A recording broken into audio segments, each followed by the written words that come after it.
The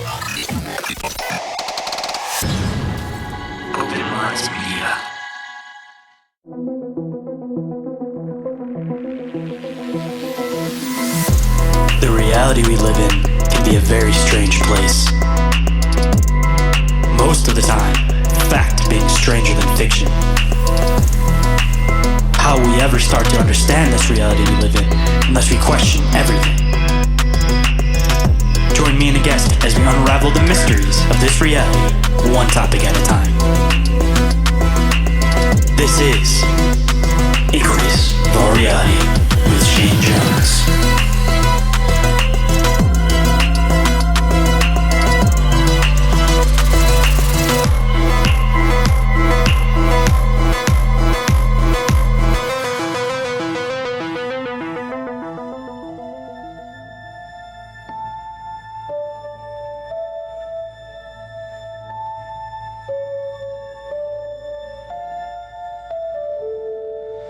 What is up, Inquirers, and welcome back to your one-stop shop for anything that is an open-minded topic. I'm the one they call Shane, and today for you guys, we're going to be diving into the earthworks and burial mounds that are in the Ohio Valley area. And today's guest has come about the research from a totally different perspective. A lot of people talk about this stuff from the Native American perspective, from the ancient history perspective, and today's guest definitely does that. But in the mix with it, he also starts to dive into a lot of the weird encounters and sightings that start to happen in this area, and even share some of his own weird experiences and sightings that he's had in these areas, and the new form of research that he is going to be working on, and hopefully have a YouTube channel up and running very, very soon. And we'll definitely have him back on the show at that point once he gets that up and running. But I think you guys are definitely going to enjoy today's episode. Definitely has a wide variety of topics and perspectives on this phenomenon. But before we get into that, just a couple of updates. I'm still trying to work on putting together that investigation team. I know I've talked about it in the last few shows, so I'm not going to go too far into it, but if you guys are interested in joining an investigation team in the Metro Detroit area, there is an application down in the show description that you guys can fill out, and I should hopefully be getting back to you guys within the next couple weeks. And the other thing is that I'm still looking for new topics to be able to expand what's talked about on the show. So I know I love diving into cryptids, aliens, UFOs, conspiracies, all that type of stuff, spirituality, but of course, I'm always still interested in having those types of guests on, so if you're somebody who wants to come on and share your experiences or research, definitely get a hold of me.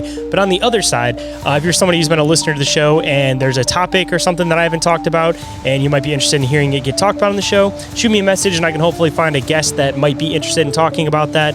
Or on the other side, if you're somebody who does research things and you guys have an idea, a thought, something you guys want to bring into the show, whether it's something that has to do with conspiracies, the occult, philosophy, or honestly any other new topic that should be brought onto the show, I definitely want to hear from you guys. So don't hesitate to get a hold of me through any means that you can possibly find.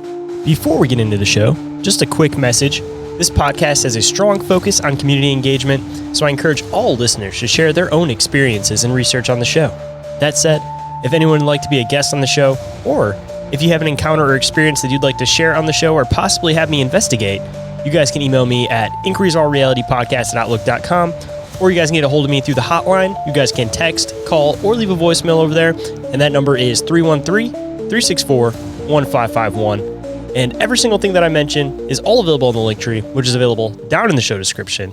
And with that, let's get into the show.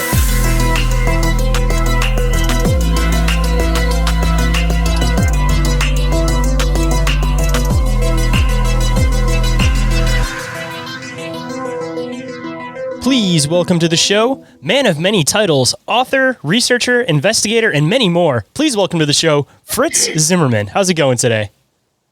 Good, Jim. Good being with you tonight. Absolute pleasure to have you on the show. I've heard you kind of bouncing around a couple other podcasts, and you got a lot of fascinating research that you dive into, so I figured I'd had my opportunity to have you on the show and talk about some of your research. Well, latest book is Ancient America, The Dark Side. And that is an accumulation of, to backtrack, I wrote the Nephilim Chronicles, a travel guide to the ancient ruins in the Ohio Valley, where I spent 12 years of my life going to 700 burial mound and earthwork sites, where I photographed 222. And in those travels, I saw shadow people, heard disembodied voices, had a demon encounter, which spent a day with me. That was bad, really bad. Saw UFOs, had a probable UFO abduction the night after or the next evening after seeing the two UFOs at a burial mound site. And so, with my experience, people were reaching out to me and saying, before the book came out of, I had this paranormal experience at a burial mound site, or we had a burial mound site across the road from us. And, there were shadow people, and there was a giant shadow that would walk his dog. It always sounded like he would walk through gravel, or, demonic and cryptids and, UFOs and just the whole litany of anything paranormal that could happen seemed to happen with more frequency around burial mound and earthwork sites. So I thought there was a correlation between those, of course.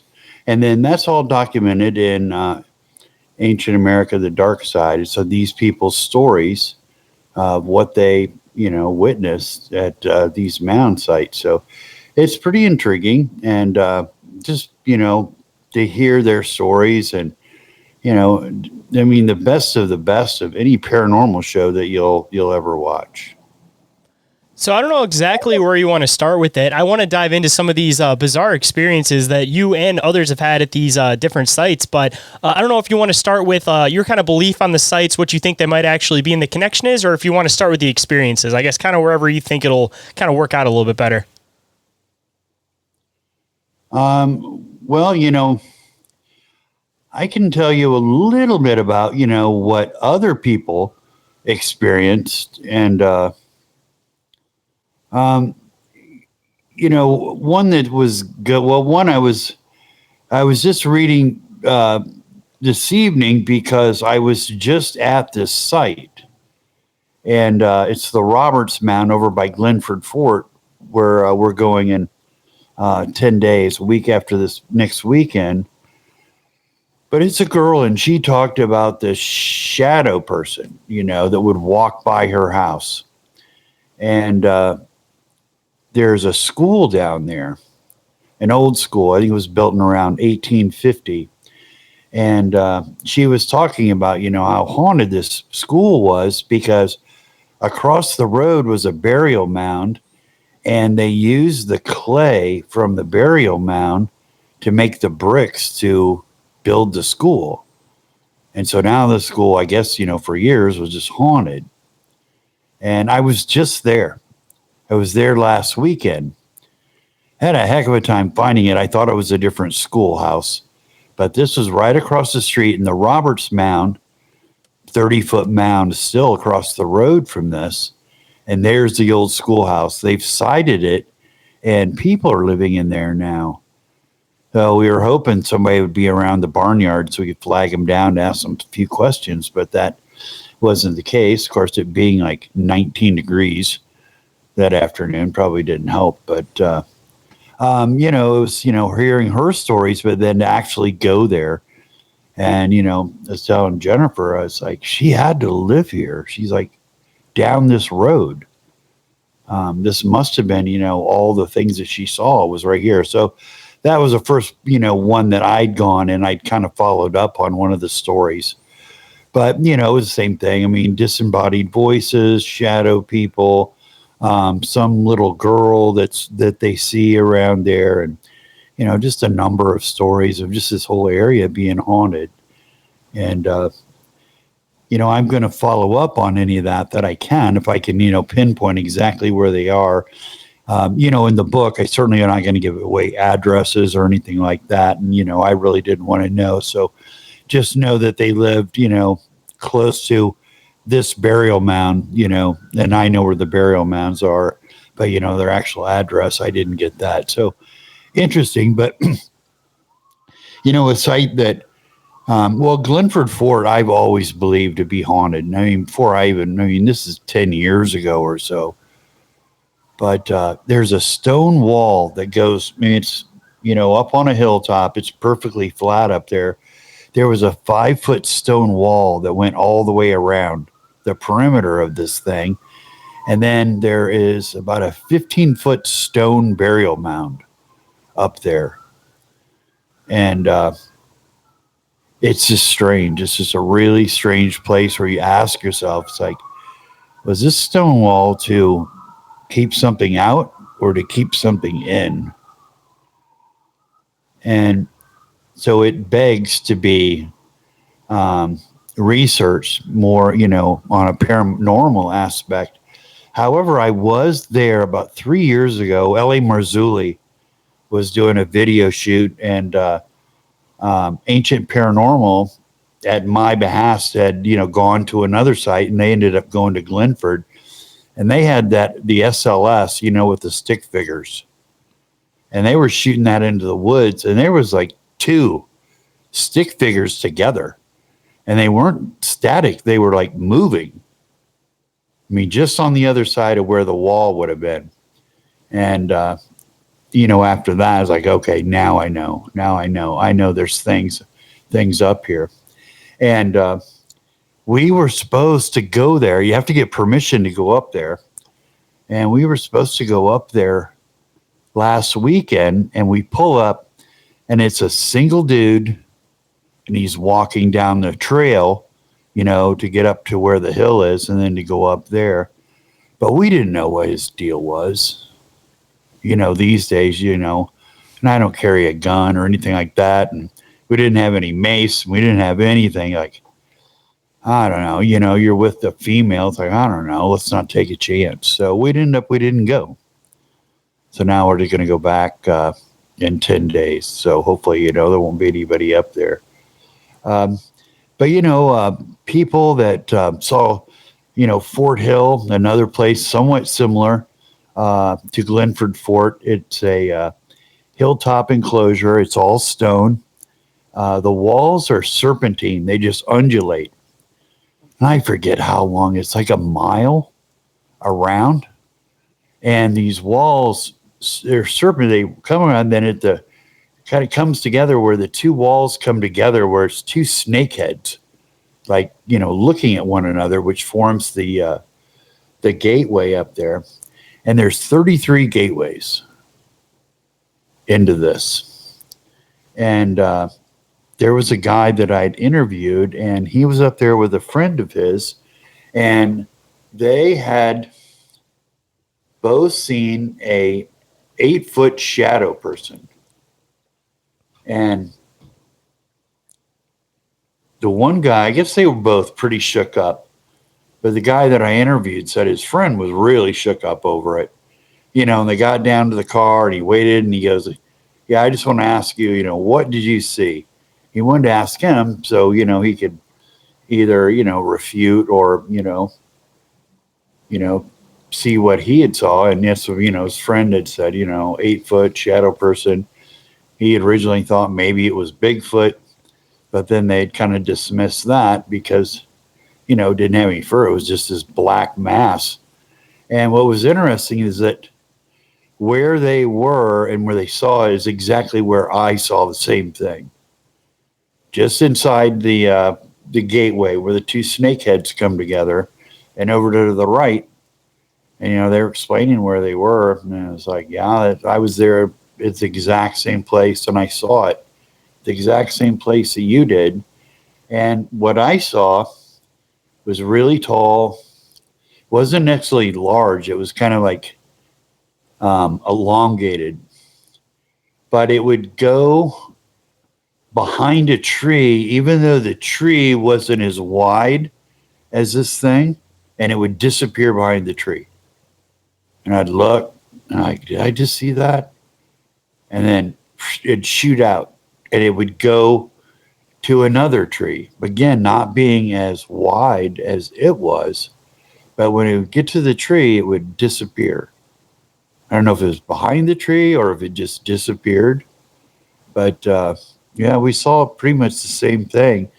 And there was another couple that went on record, a husband and a wife. I guess the husband had 20 years in the army, and the wife, explained to him as a no nonsense, obviously no, paranormal anything. And they saw this thing.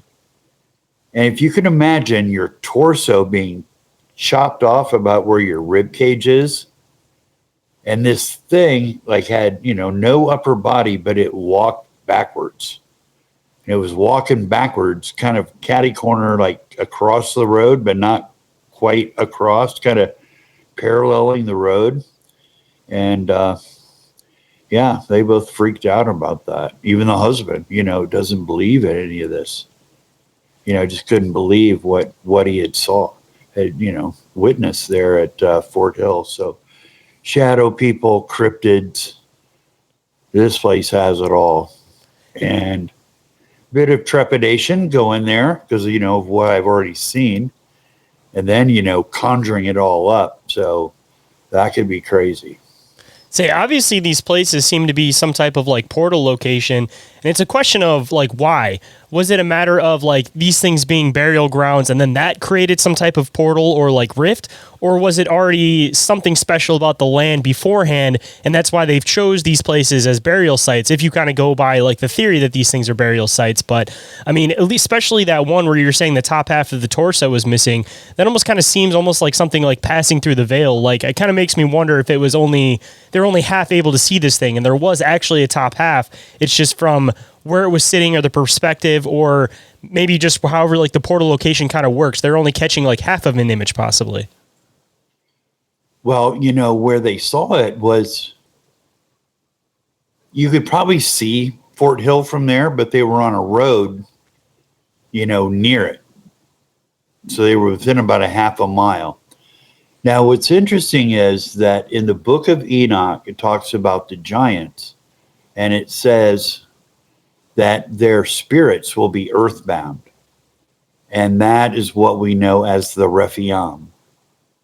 Not the Nephilim, but the Rephaim is in reference to the spirits of the giants. So that story is that they are earthbound. They are here. They have nowhere to go.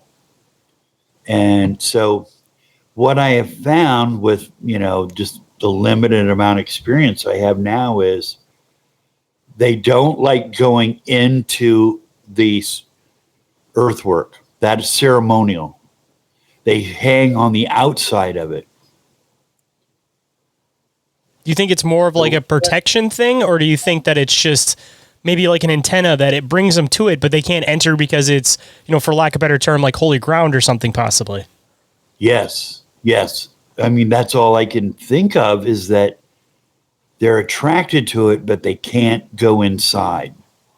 So at Fort Hill, that was on the outside. When we were at Glenford Fort with the paranormal team up there, we were looking out beyond the stone wall, and those things were in the woods right there.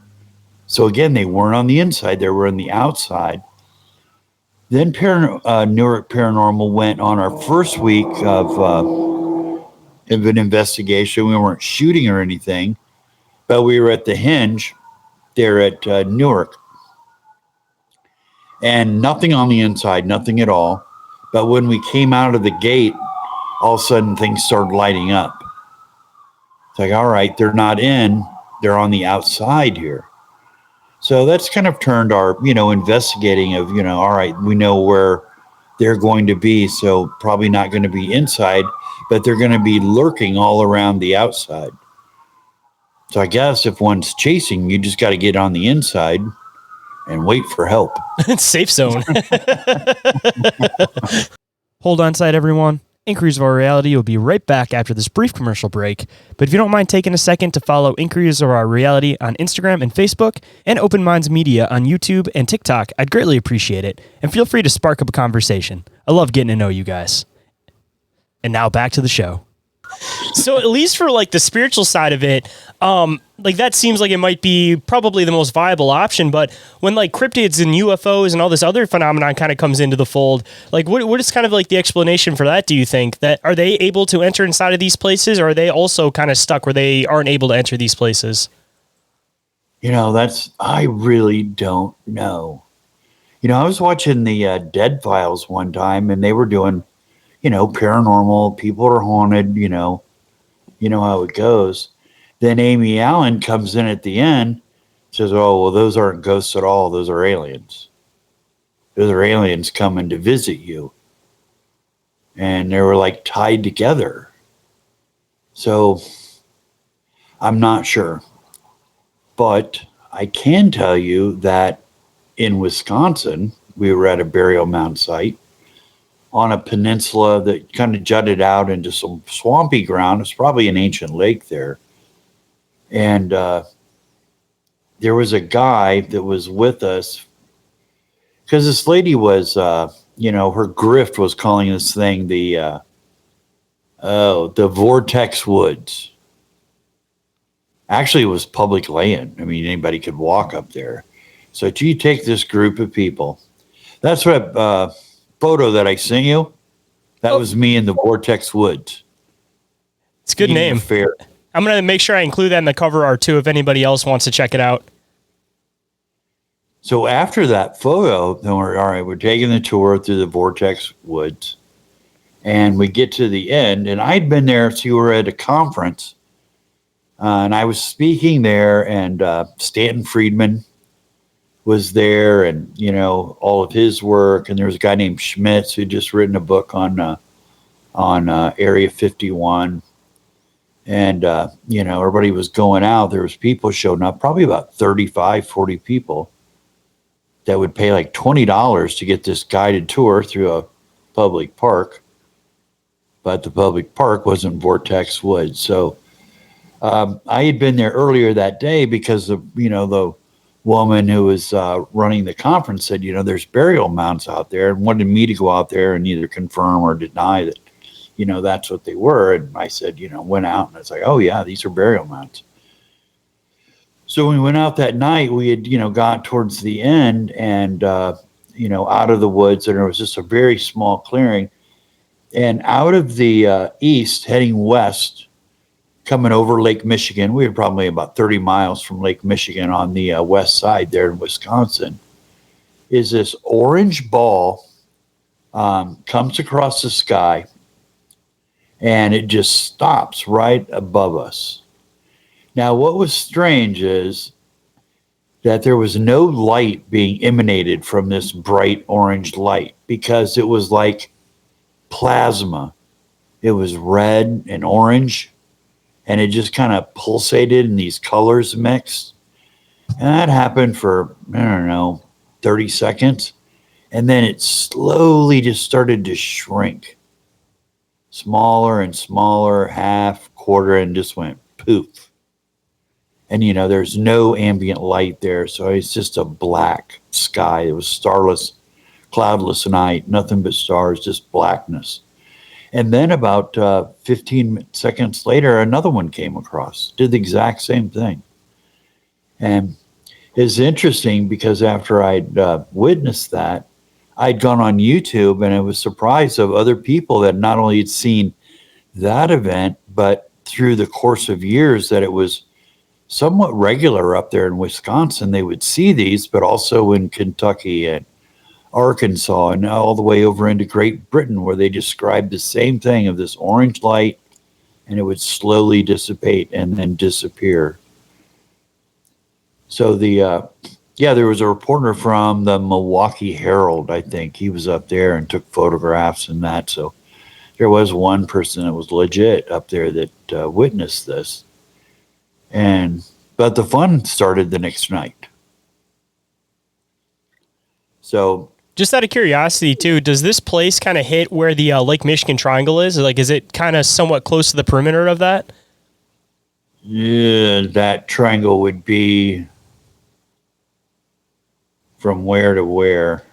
I know that there, like that pyramid and stuff that's up that way. Yeah, there's the triangle where there's like a lot of UFO sightings. I know that the point to the triangle is over touching Michigan on the west coast of Michigan, or on the west coast of Michigan, and then on the other side, I know it touches a point in Illinois, but I'm not sure how far north it goes. So I don't know if it actually hits Wisconsin or not. But I know that there's that Lake Michigan Triangle area where there's like a plethora of different like UFO sightings and other weird phenomenon that happens in that area. Oh, well, it could be because it's only about 30 miles north of Illinois.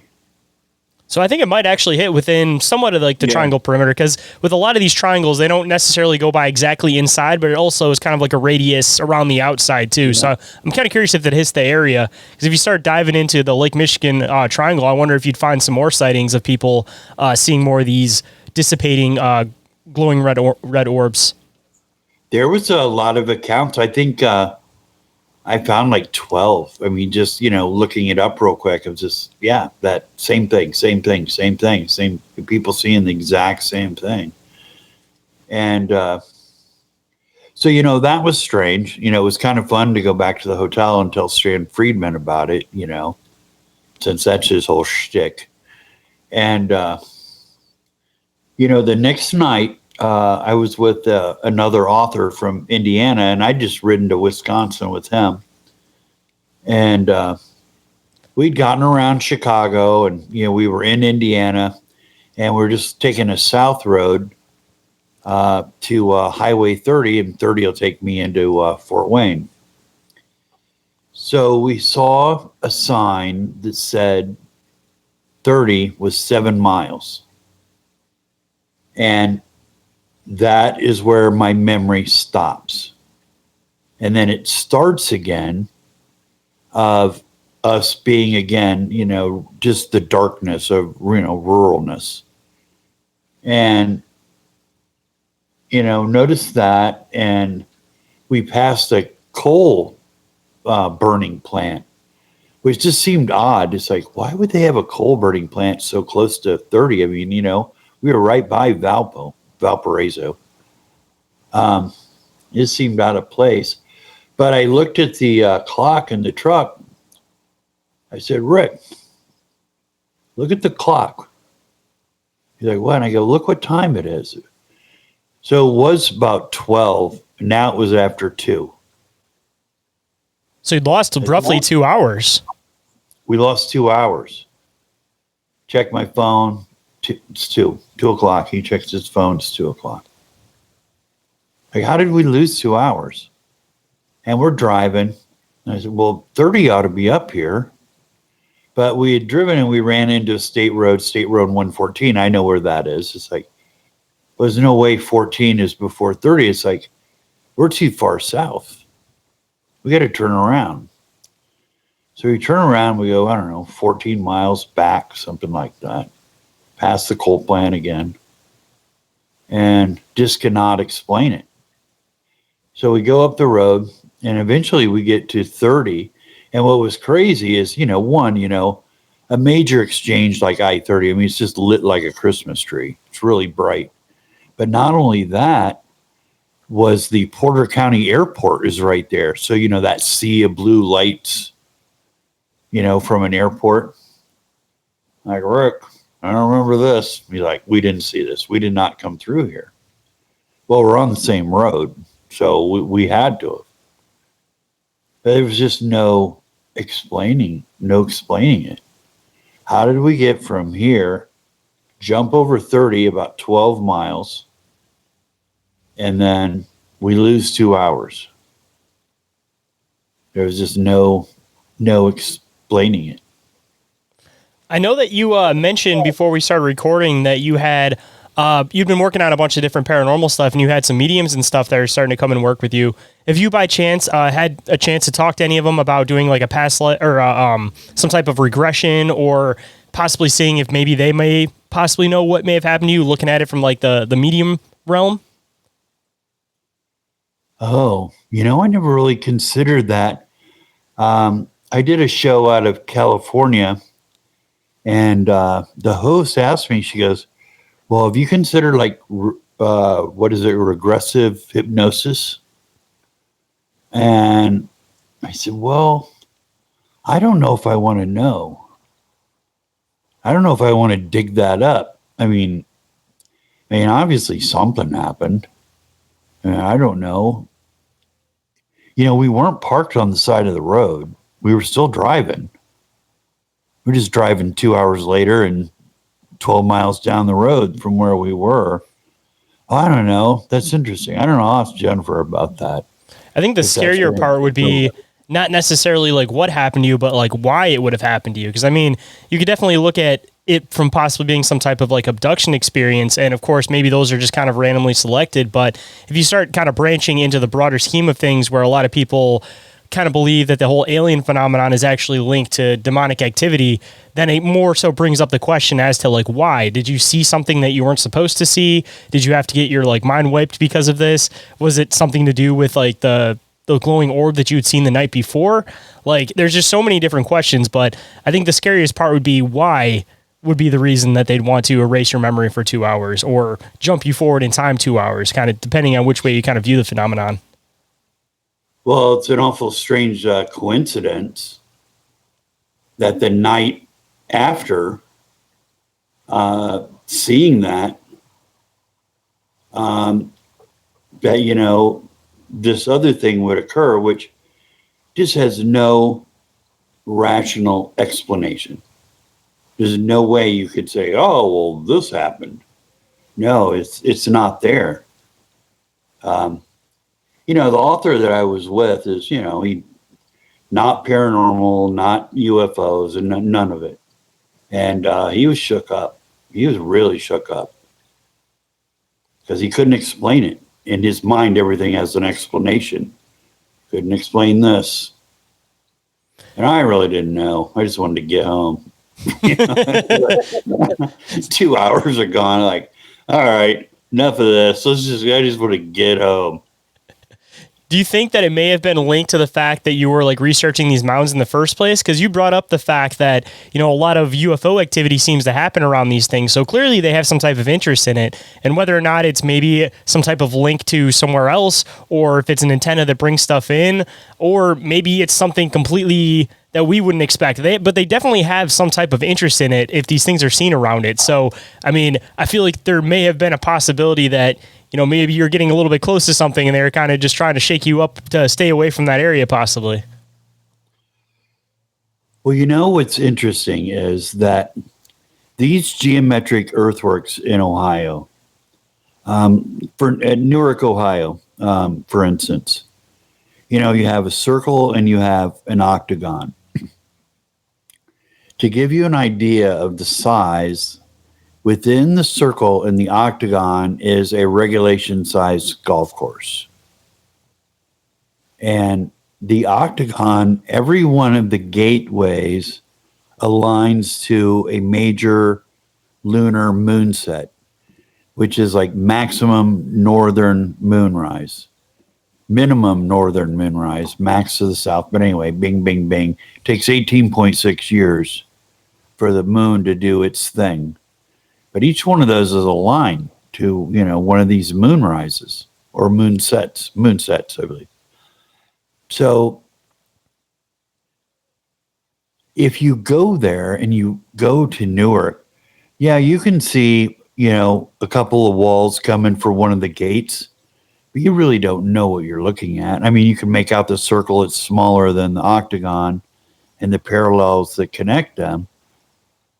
But it's not meant to be seen from the ground. It's meant to be seen from the air, as is all the other geometric works in Ohio. You cannot discern what you're looking at on the ground at all. At all. It would take you a while of walking to figure out circles, squares, this and that. They were all done in advanced mathematics, pi, square root. The Newark earthworks were laid out using a Pythagorean triangle. They had to have known trigonometry for the layout of these earthworks. Geller Hill, which is the highest point of land around there, if you take a line from the middle of the octagon and then there's a hinge, and then middle of the octagon, middle of the hinge, it forms a perfect isosceles triangle that is about 1.25 miles away from each. So each sides are equal distance to Geller Hill. Well, they had to have had surveying skills as well as advanced mathematics, and the only people historically at that time period would have been the Amorites. The Amorites were accounted giants in the Bible, and they were a real people who controlled Babylon from 2000 BC to 1600 BC. So Hammurabi's laws that we read about, first, legal codex, and he was an Amorite. The 12-month year came from them. The 24-hour clock. So everything was base 12 with these people. And we find that also within the measures within the Ohio earthworks as well. So I've always attributed, that along with all the giant skeletons in the Ohio Valley, that they were the authors of these geometric earthworks. Hold on, guys. We have to take a break to pay some bills. But if you don't like hearing the ads, then I have a solution for you. You can get ad-free and early access to this show and Bizarre Encounters with Shayn Orin on the Open Minds Media Patreon for just $1 a month. It's a great way to support the show and all the hard work behind it. And if you're interested in merch store discounts or video versions of the show, then there are a few other tiers with additional benefits with 7-day free trials available. And we are back, so let's hop right in. And I know a lot of people kind of relate him to like the Native American stuff, and that's where the kind of question comes in with these giant skeletons is a lot of the time I've heard references to there being like a giant skeleton and then a bunch of smaller skeletons that are placed around it. I guess it kind of comes into the question of like, were the natives helping these things? Were they getting buried with them for some other weird reason? Like what's like the combination that it seems to be with like the natives and these things? Because when you start diving back into like a lot of the native stories, like you hear about them like trying to kill these giants or like the giants cannibalizing them, or even like the story of like Lovelock Cave where they like supposedly pushed all these giants in and then burn them all into the cave. So there was a huge tumultuous history with the natives and these giants. So what's like the reasoning for these things being buried together? Because they don't seem like they would be when you start really diving into these stories. Well, historically, I believe the Dakota Sioux were down in the Ohio Valley as well. And we can take them back into the shell mound culture around Kentucky. And then the Dakota Sioux's history had them in the Ohio Valley. That all made sense. They remained mound builders, up until historic times. The platform pipes that you would find in a Hopewell mound in Ohio, pretty identical to the kind of platform pipes that they were making in historic times. So everything leads back to the Dakota being associated in the Ohio Valley at the same time, but I believe they were separate. And I think what happened is that the Dakota just eventually absorbed the Amorites. I think their numbers were greater, and then slowly the Amorites were absorbed within those population, but we have no real evidence of war. However, there might have been some periphery tribes. Sometimes they would bury in a mound in a spoke position, so every body be in a spoke, and then sometimes the skeletons would either not have a head, or the head would be placed on the abdomen, and so that kind of lends itself that person was sacrificed at the time of the burial. But I don't think that was the Dakota Sioux. I think they were part of the mound building culture in Ohio. But then you had the Amorites, of course, that come from another land. But even noted Native Americans like Joseph Brant, who was a Iroquois chief, said that there was a rumor that persisted east of the Mississippi that at one time a white-skinned people came to the area and by consent of the Indians established trading houses. But this is in ancient times, not historic times.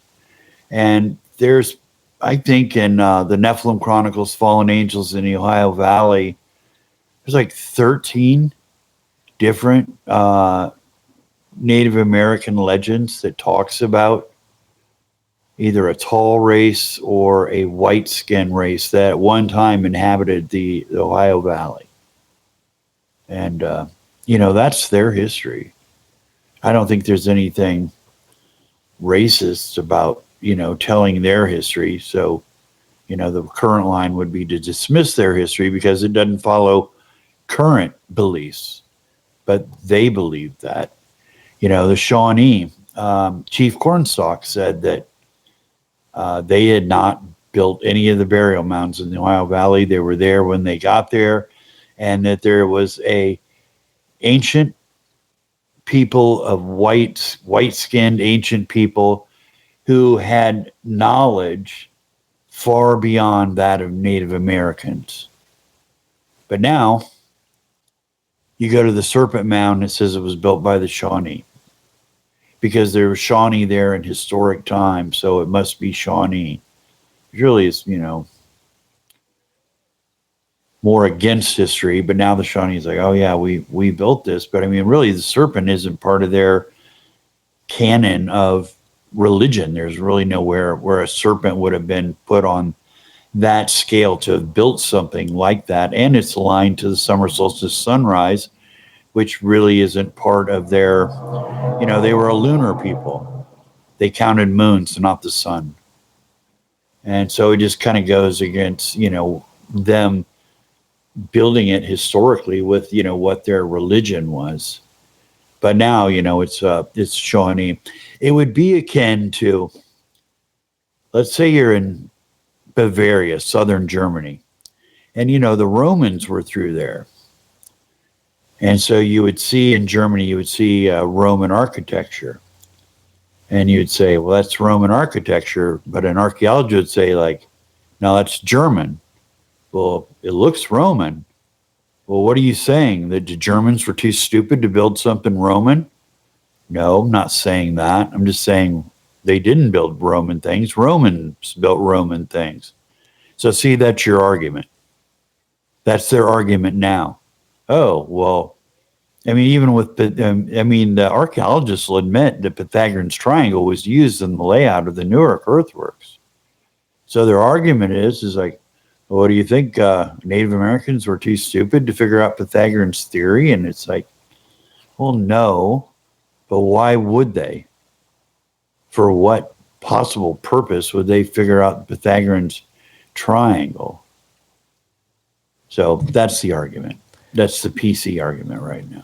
I mean, it seems to be a common trope that with a lot of these ancient sites, no matter where they are in the world, the people that are around them say we weren't the ones that built them. It was somebody else. And then we came and then we, started kind of building around them.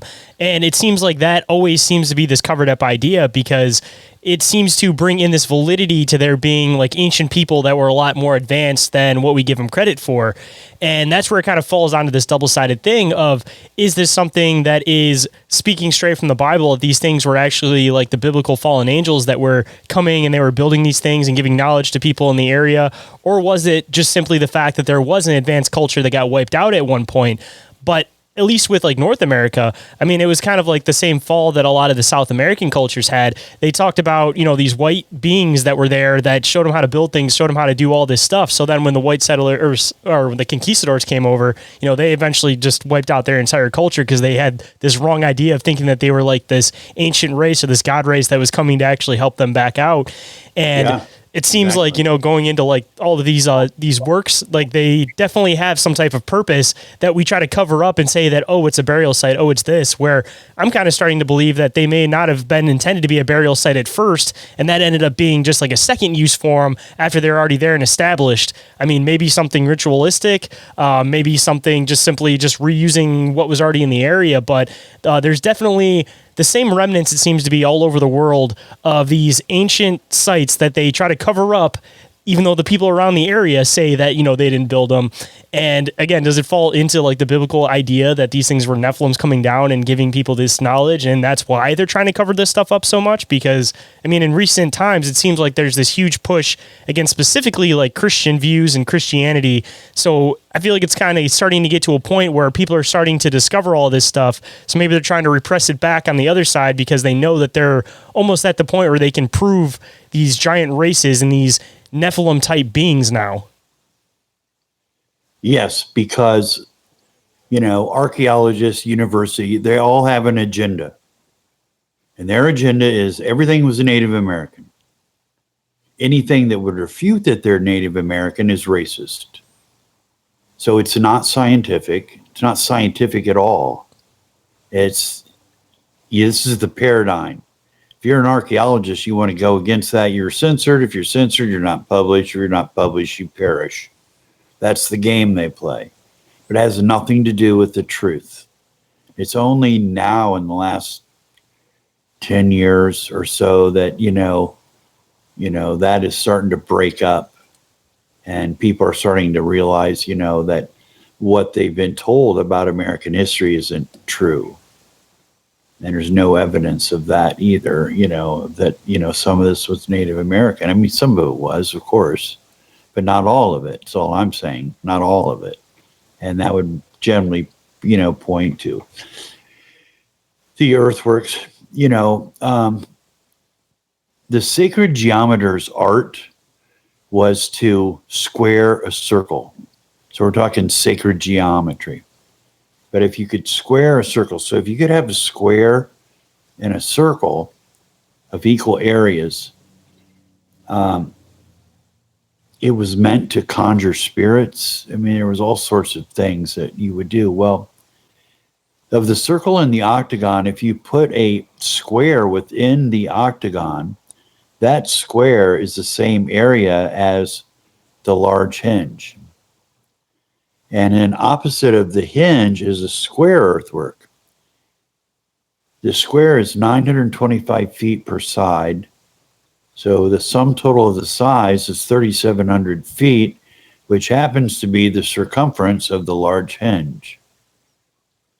And then the circle that's attached to the octagon is of the same area of the square that's opposite the hinge. So see how it all bounces back and forth. So everything is equal areas, or the perimeter equals the circumference. It's a lot of math. There's an awful lot of math going on in the layout and design of these earthworks. Now, in Ancient America, the Dark Side, I have photos of the hinge that I released for the first time, and that I first went because I believe that the hinge was aligned to Beltane May 1 and also to October 31 Salmon. And it was there October 31st looking west through the gateway, and it lined up perfectly. I have photographs of that in the book. And then I was back May 1st, and again, standing in the middle, the sun came right up on the gateway. You can see a lot better. We have some drone shots of that as well. But when you're on the ground, you have to wait a minute because the idiots at the Ohio Historical Connection put their museum in the gateway. And that's from years ago.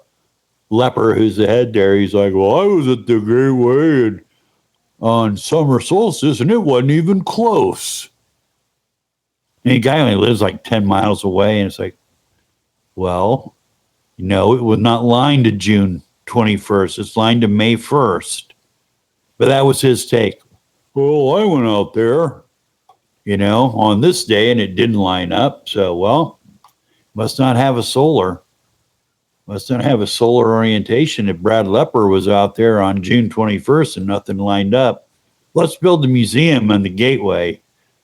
So, you can still see it really well. It'll rise up over that. But it's just, this is kind of a sign of just the stupidity of, what we consider our institutions of history.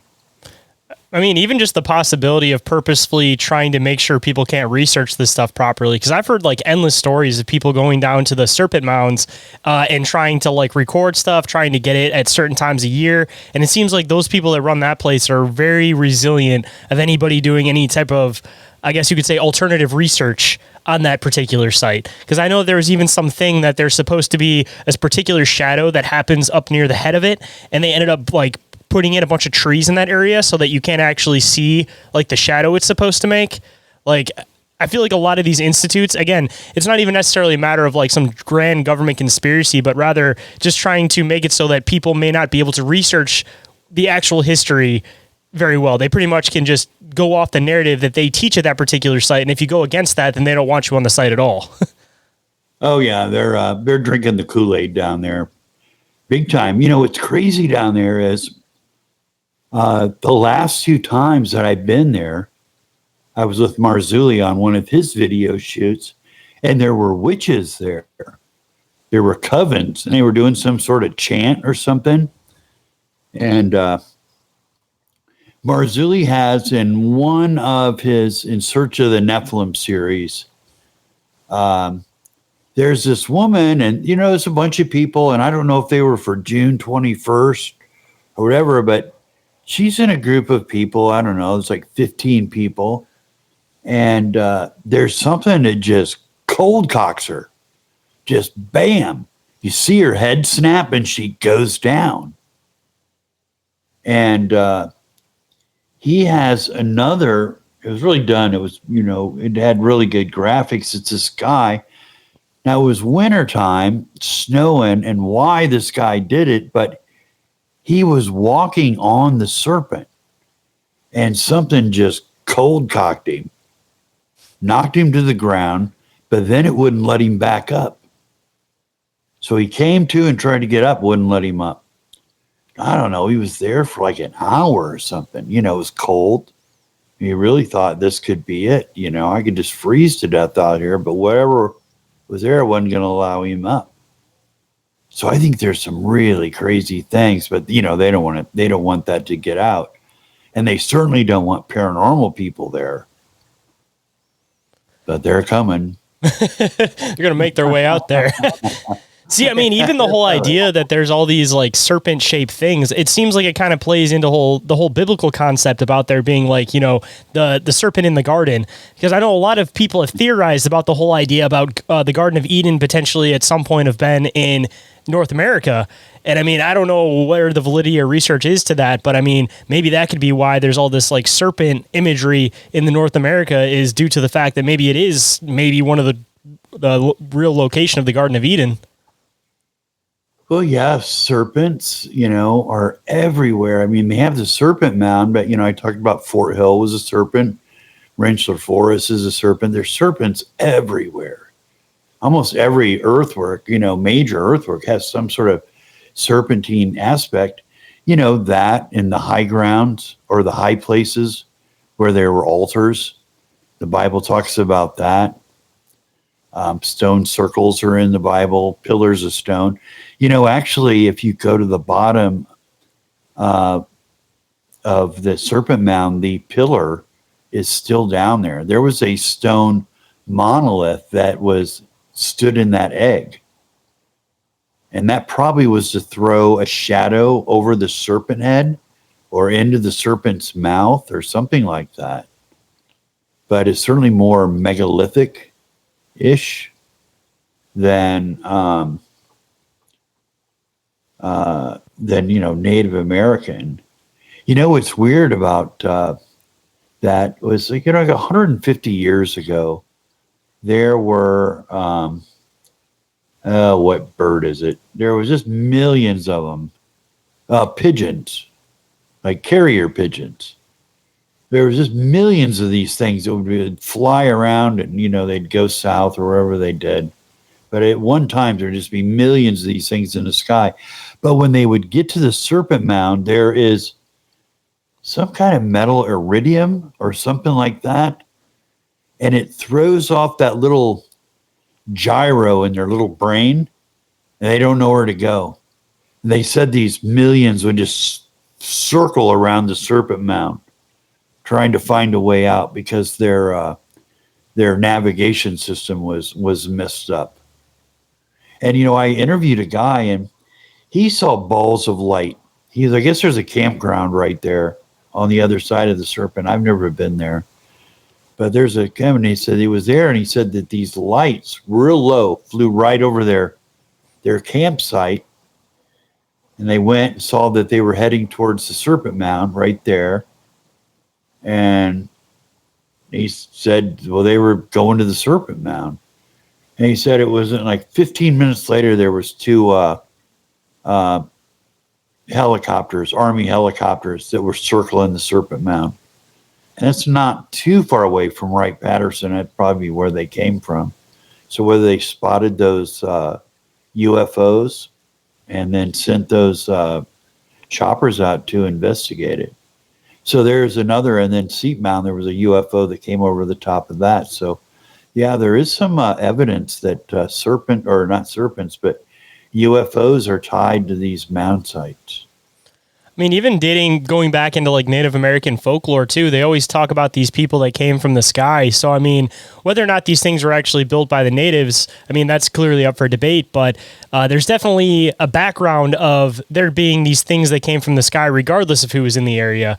And I mean, whether you're looking at it from like the biblical standpoint or from, the Native American standpoint on it, there's definitely reference to there being something like this. And it just kind of depends on if you're viewing it as like the sky people from the Native American perspective, or maybe something a little bit more like angelic coming from the biblical standpoint, if you're looking at this as the possibility of there being Nephilim that were in this area. But I mean, if you kind of dive into some of like Graham Hancock's work, he talks about like all these ancient floods, and he starts getting into the theory of like where he believes a lot of where this flood would have started at. And his assumption for it would have been, I don't remember the exact state, but it's like Northwest North America.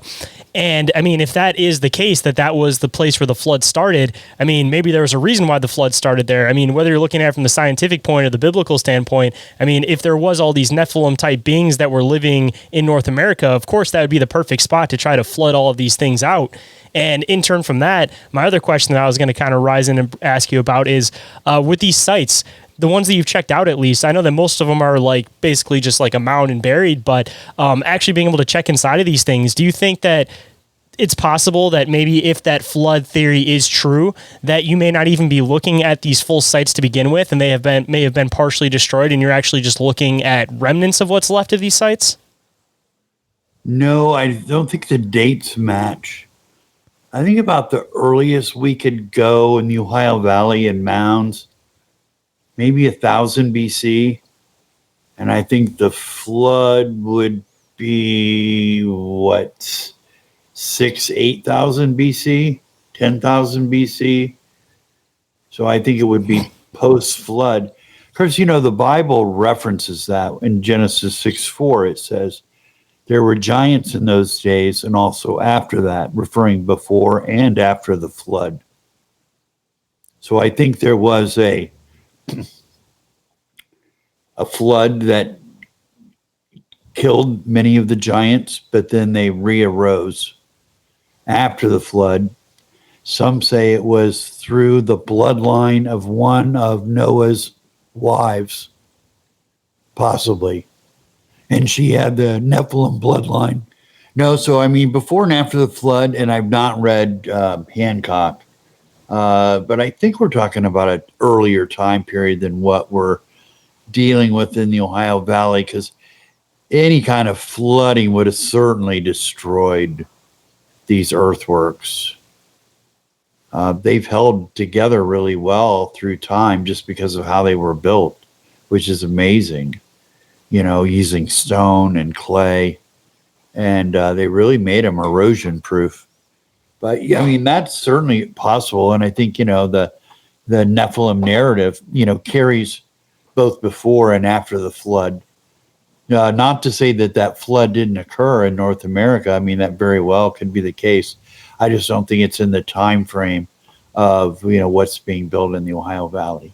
Don't go anywhere, guys. We'll be right back. But just a quick reminder, if you'd like to rock some gear for one of your favorite podcasts, creatures, or topics, hop on over to the Open Minds Media store on Etsy and Printify for a wide range of designs with new drops regularly. The most recent design available is the Squatch Country Fear and Loathing parody design, with Sasquatch as Hunter S. Thompson and Mothman as Dr. Gonzo, with artwork by Chris Holm of the Conspire Theory podcast. Welcome back to the show. Now let's dive right in. And kind of connecting into where the giants potentially went, because, I mean, if they were partially working with these things, I mean, you kind of have to bring in the idea that they may have potentially been breeding with these things at the same sense, because when you start diving into a lot of like the Sasquatch stuff, people make a lot of reference to these things having very like native faces and looking very, very native. So, I mean, the giants, the Sasquatch, I mean, maybe they're two different things. Maybe we're looking at the same thing, and we're just looking at them under two different names. But do you think that it's possible that the natives may have been linked a little bit more in with the giants in the turn of maybe they were kind of breeding with these things and kind of reducing the size a bit? So then more of like the giant folklore kind of gets mixed around because maybe these things are still existing in these areas, but they're just not as big as they used to be purposefully so that they aren't sticking out like a sore thumb. Well, what's interesting is that a lot of the skeletal remains, and more specifically, the skull type of these giants was a furrowed brow ridge, a sloped skull or a sloped forehead, massive jaws, sometimes double rows of teeth, and large, of course, some having occipital buns that you would more associate with Neanderthal. So a very archaic looking skull. And I propose in Ancient America, the dark side, is that we're not talking about a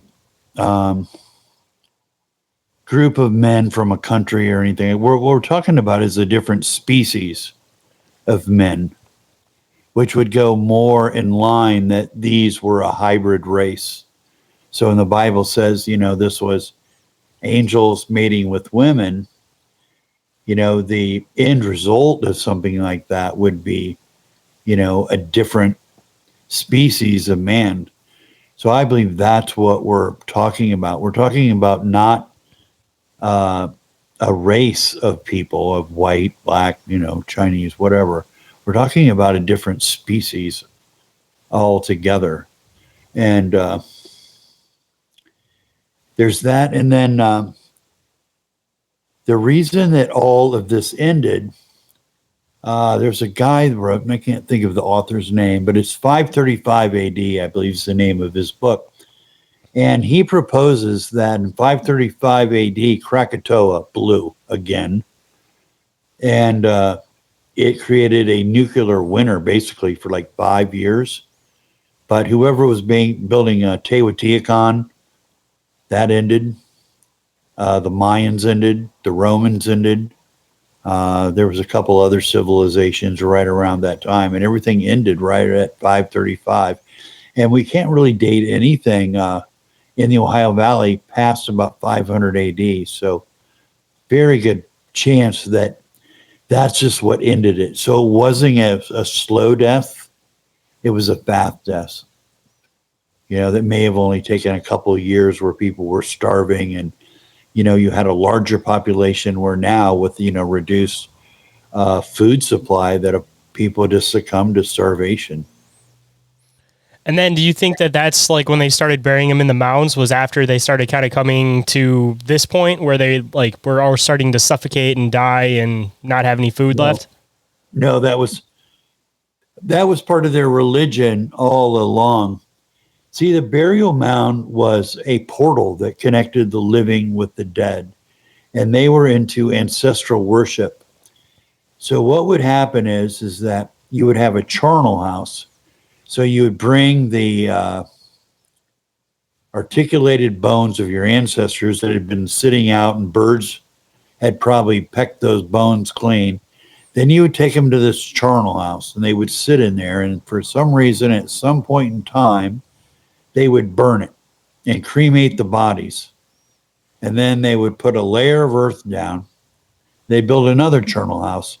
So these mounds with the Adena or the Amorites are incrementally built, so slowly getting bigger.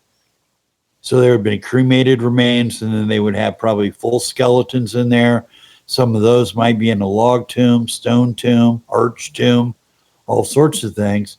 And then slowly this mound would get larger. So it's really more of a testament, but they would come to these sites to worship their ancestors. So it wouldn't be one specific ancestor, but it would be a collective of the dead. And they would worship to these dead for, prosperity and, everything that, we would pray for today. So they're almost like little churches. Now, the thing about Bigfoot that you brought up is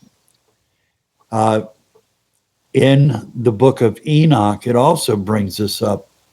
And they talk about the fairies. And they say that the fairies had aligned themselves with Satan. And God had sentenced them to hell. And about mid-flight or whatever they were in, God changed his mind and he said, your spirits will be earthbound and you will be of form wherever you land. So water spirits, wood spirits, all sorts of different fairy spirits. But a wood spirit, is that Bigfoot? Is that a fairy / demon manifestation, which kind of makes sense when you consider that no one shot one. And I always believe Bigfoot is a ghost. It is a ghost that is manifested as Bigfoot because that might have been what, the form that it's always had with these spirits, that had allied themselves with Satan. But, from what I know is, Bigfoot can be in front of you, then all of a sudden it's behind you, then it's on one side, then it's on another. But it certainly has more characteristics of a ghost than of something of corporal, of something that's actually living and breathing. I mean, even the fact that these things, there's a lot of people have made references of seeing Sasquatch turn into orbs. I mean, that even kind of brings even more validity to that statement. Okay, I didn't know that, but yeah, that would certainly go along with that. And I mean, just like bringing up like the fairies thing you were mentioning too. I mean, one of the common tropes for fairies is the fact that they're tricksters. So I've never actually heard that demon connection before, but it completely makes sense if you kind of consider the way that they act and react to things. And typically you hear this idea with fairies that they try to like lure people into the woods or they try to lure people away from everybody else. And again, it seems more demonic than playful most of the time. And I mean, even the idea that they go into this other place and then people have these like time lapse experiences where they feel like they were gone for like 2 minutes and they'll come back and it's been like a week. Yeah. I mean, that also kind of fits more into the trope of this. And it feels like the more you start researching this stuff, the more you start to realize that all these different creatures, all these different folklore beings, they all have different names, different backstories. But if you start looking at them from, if you completely throw the name out and you just start looking at the things that they do simply, it seems like it starts to line up a lot with a lot of these biblical concepts, with a lot of these different folklore concepts, that all these things are honestly the same beings. They're just being described from different viewpoints and they're given different names from different cultures. But it seems like we're talking about a lot of the same stuff here. Yes, very much so. Very much so. I wrote the Encyclopedia of Ancient Fairies. And there must be, this book is 500 pages plus long. So there must be about 1,200, 1,300 accounts in there. A lot of them are really short.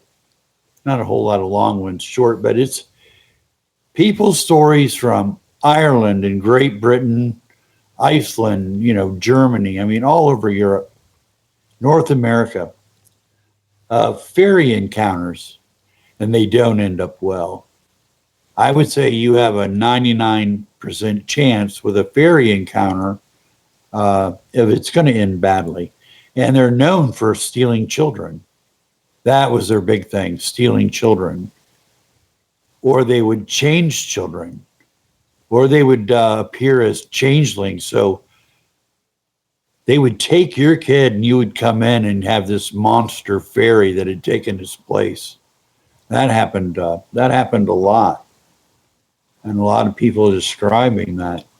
So what doesn't make sense is a parent conjuring a fairy to give their kid 50 cents because they lost a tooth. It's like summoning a demon into your child's room.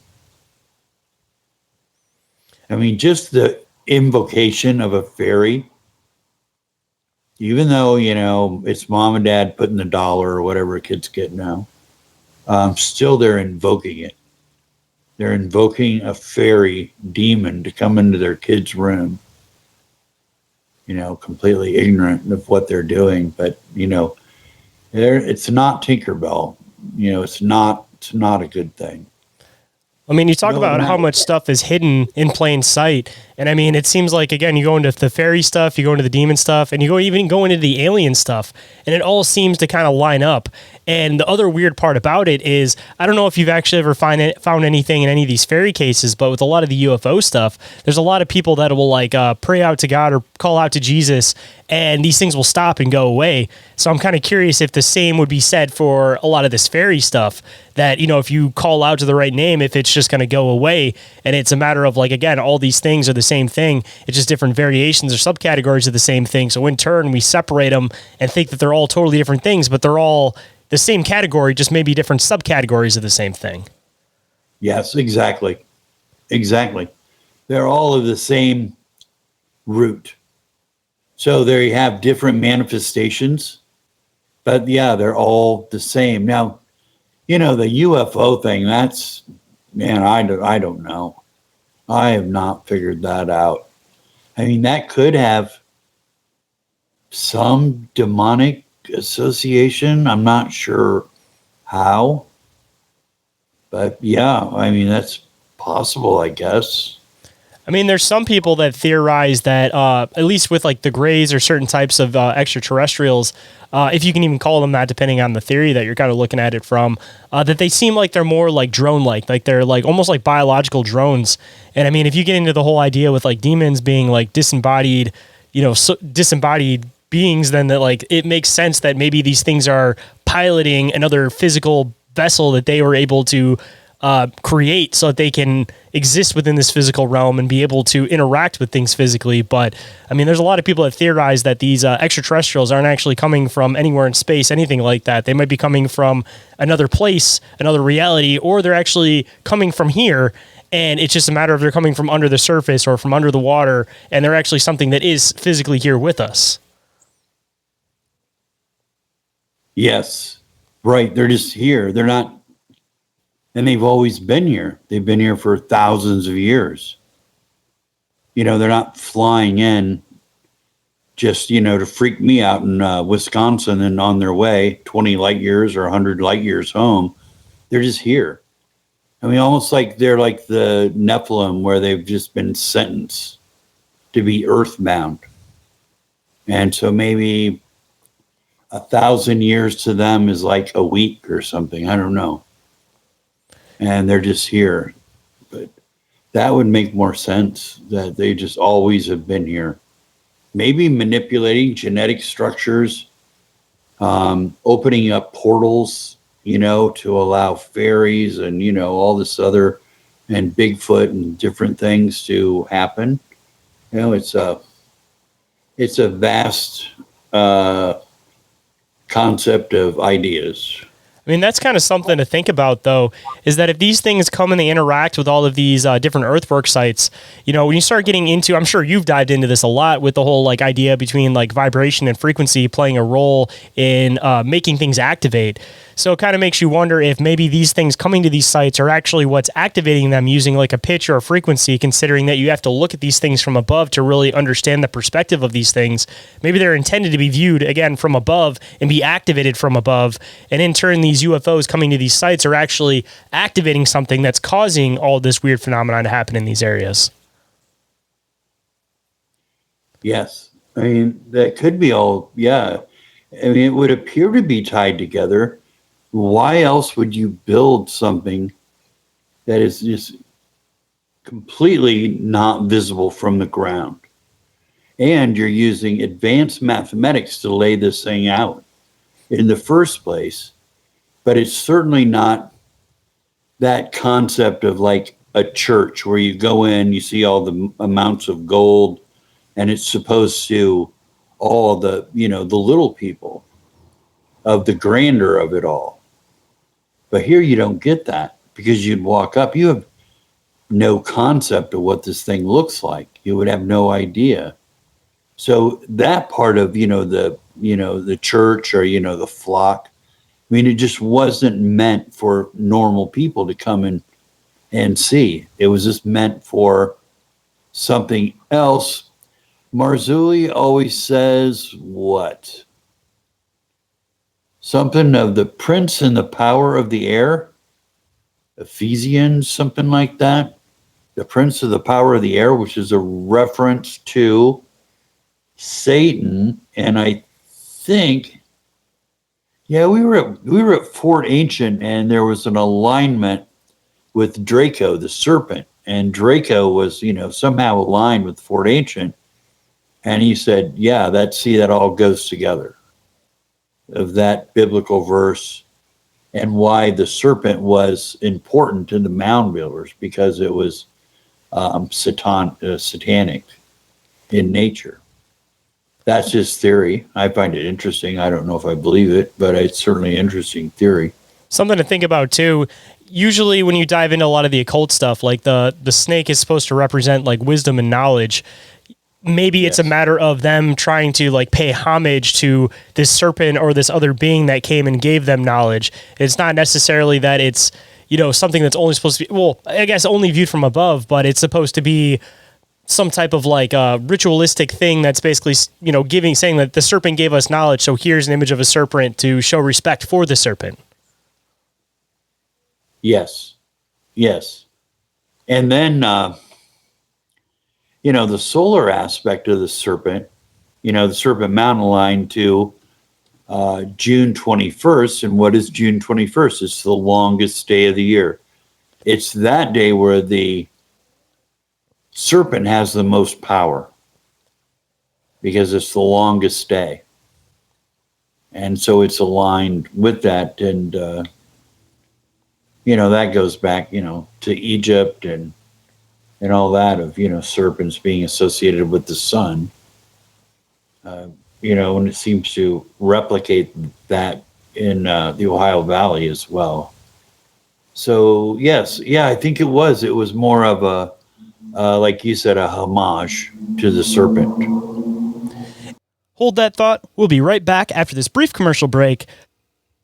And we are back to the show. So let's hop right in. And I guess this might be kind of a good spot, since we've kind of been leewaying a little bit more into like the paranormal side of this stuff. I know that you said that you're working on a new documentary and you just started filming it last week. I'd love to be able to dive into that documentary a little bit with you. Okay. It's going to be Ancient Paranormal. I mean, I don't even have a YouTube channel yet, but we just did our first week of shooting. So that was an experience, something that I need to get better at, because I hadn't really directed anything since I was in college. And so, definitely room for improvement, which, I expected. It's going to take me a little bit to get my feet wet. But, I really got lucky, because Jennifer Lee, who is a medium and a Reiki master, agreed to, go to the sites, and I could get from her, her reading. And it kind of goes with a lot of times with what I have felt of being in a place. And I'll give you an example. We were at Homer, Ohio, which is north of Newark. And in the cemetery was a couple mounds, and there was a total of 5 large skeletons. There was a henge right there, our solar temple. And now the modern cemetery is out there, and there is still one burial mound just to the south of the cemetery, across the road. And there's a little library next to that. And I've been there, like, there's nothing really going on here. Because you kind of get a sense, I've always gotten a sense going site to site of like, boy, this place really feels charged, and this place may not at all. So, to take her there, and, she's using some paranormal equipment around the mound, and I'm asking, like, well, what do you have on? She goes, this place is clean. There's nothing here. All right, that's what I've always thought too. But I thought, someone that is a medium might tell me I'm wrong. They'd say like, "Oh no, this is paranormal. There's paranormal around here." But it wasn't the case. It was like, "No, I don't think we're going to get anything here." I'm like, "All right, that's kind of what I was expecting too." So, we're going to shoot there because it's a great story. The mound's still there, and then there were giants right across the street. Well, 5 giants in one spot. I think that would be, one of the higher concentrations in Ohio as far as giants to be all in one spot like that. So um, there's other spots that she'll tell me about, before we're even going to go. She'll know about it, but she'll say, now when we go here, get ready. And that was, the site that we didn't get into because some creep was back there.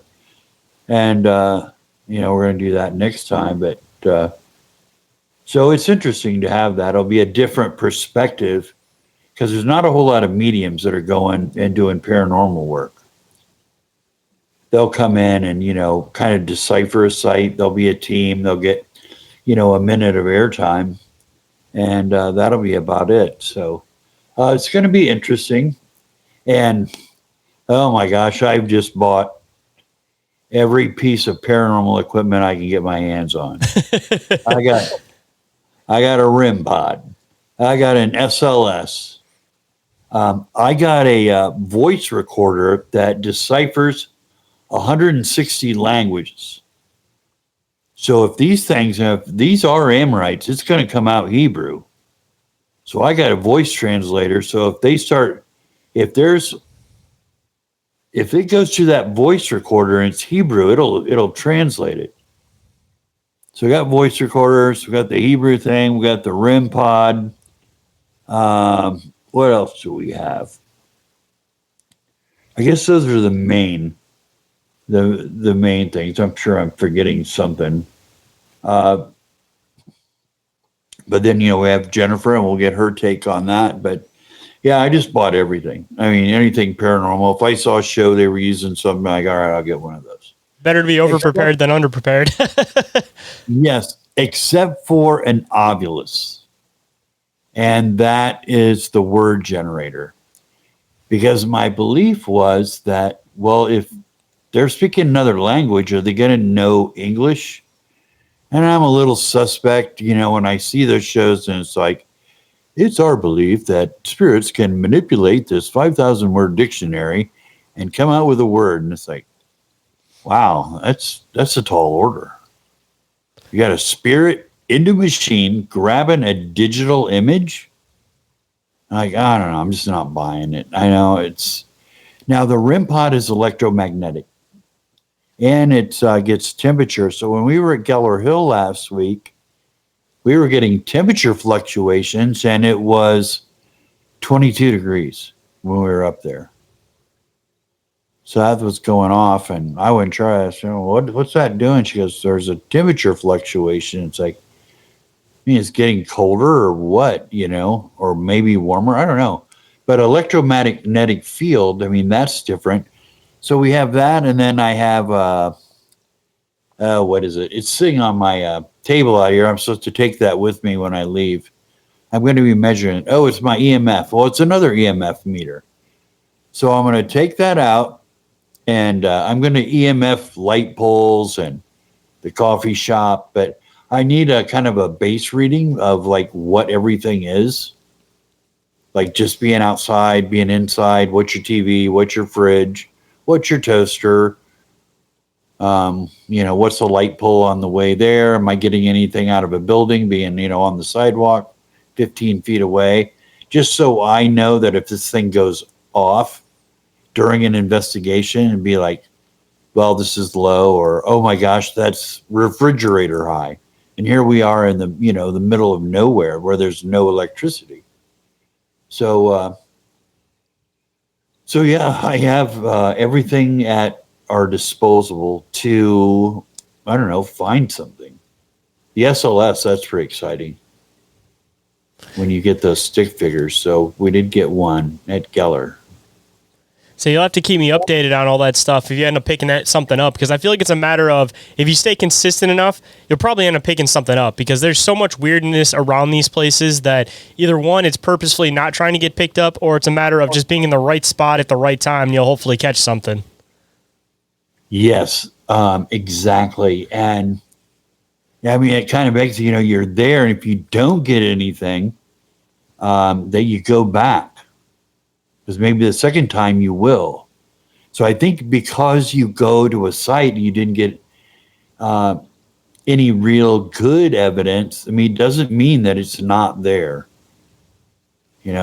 So, but there's about 25 sites we're going to hit. So, I mean, there's only so much going back that we can do. But I know Geller Hill, we're going to go back.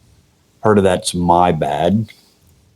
No, there was a stick figure on the SLS, but I didn't know it, and I walked right in front of it because I was going to check on another camera, and I didn't know the SLS was going. So now I'm looking over footage, and it's like, oh, good move. So it was in his tree for about 4 seconds, and here I come. And then after I passed through, it disappeared. Like, okay. Got to get better communicating. Who's shooting what? Where can we walk? Where can we not walk? So, there are a lot of mistakes on that on the first one, but I figured there would be. It's a learning curve. Yeah. Oh yeah. I mean, somewhat. I mean, I have a background in television, so for me it was like, oh, okay, I should have done this, should have done that, should have done this. So yeah, when we go out a week after this, I mean, it's going to be a lot better, and it'll slowly get more professional as we go. It's the editing that's crazy. Oh man. Hey, 2 hours of footage ends up being 6 hours edited in real quick. Oh, 6. I wish I was that good. It would be more, probably like 20. Well, me learning how to edit, I was working about 4 or 5 hours a day, and it took me from Monday to the following Monday working for 38 seconds. Just learning an editing suite to make your first cut takes a while. Just to chop a little bit off, like, all right, we're done there. You're like, well, how do I do that? And then that doesn't work. And then you have to watch the video, because everything on video is like, then I'll show you something. It's like, oh, you just have to hit this. It's like, well, I don't have that button. You must have a different version than I did. So like, oh my gosh. It's like pulling your hair out.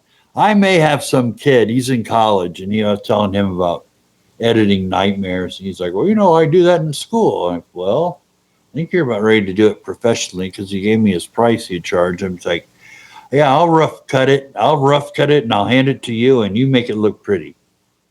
With some nice fades and a nice title and, all the stuff that I'm just never going to achieve that level of expertise. I can make video cuts, but, I'd rather have somebody that knows what they're doing it. Yeah, it's one of those things that it takes years to get to that point. So it's like, I want to make this documentary now. I don't want to have to wait 5 years to learn this new program again. Yeah, exactly. Exactly. I mean, if you did it, like the guys on YouTube, it's like, well, they do this for a living. Well, you just hit this, you get like that over, and they're just bing, bing, bing, bing. See how easy this is? Until you start doing it. And it doesn't quite work as good as what they're doing. So, yeah, I mean, that would be the worst of it. I mean, editing. And especially, when you figure, if you've really got a well-produced, edited TV show, I don't like talking heads, but you're going to make a cut probably every 5 to 7 seconds. That's 10 cuts a minute. Starts adding up real quick. Yeah, so just 20 minutes on a site, we got 200 cuts. 200. Yeah. Let alone audio tracks. And those can go haywire real fast. I mean, like things are going, all of a sudden you hear, my camera beep, beep, beep, because I just, I either shut it down or I'm starting it up. So, and I don't know how to take that out. Beep, beep, beep, kind of ruins the moment. You almost have to just have ambient audio, and then you just cut that part out and add that ambient audio over and hope that you don't hear the time lapse that happens in the middle when you split the audio itself. Yeah. Cue in department store music. And a little, please stand by. Stand by. I was like, I messed this up. Might be a lot of those in my video. That's hard. It's a lot. I mean, it's a lot of aspects to that. I had a thing on my computers. It was called Movie Maker, I think, on Microsoft. Oh, yeah. That was so easy to use. Frame by frame, cut. Add another one. Just bing, bing, bang. You can knock those things out so fast.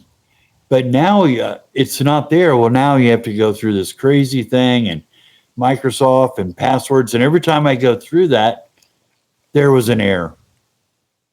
And I never get it. And it's like, well, I wonder. Well, I saw it's like, oh, well, it's what I'm using now, which is Filmora.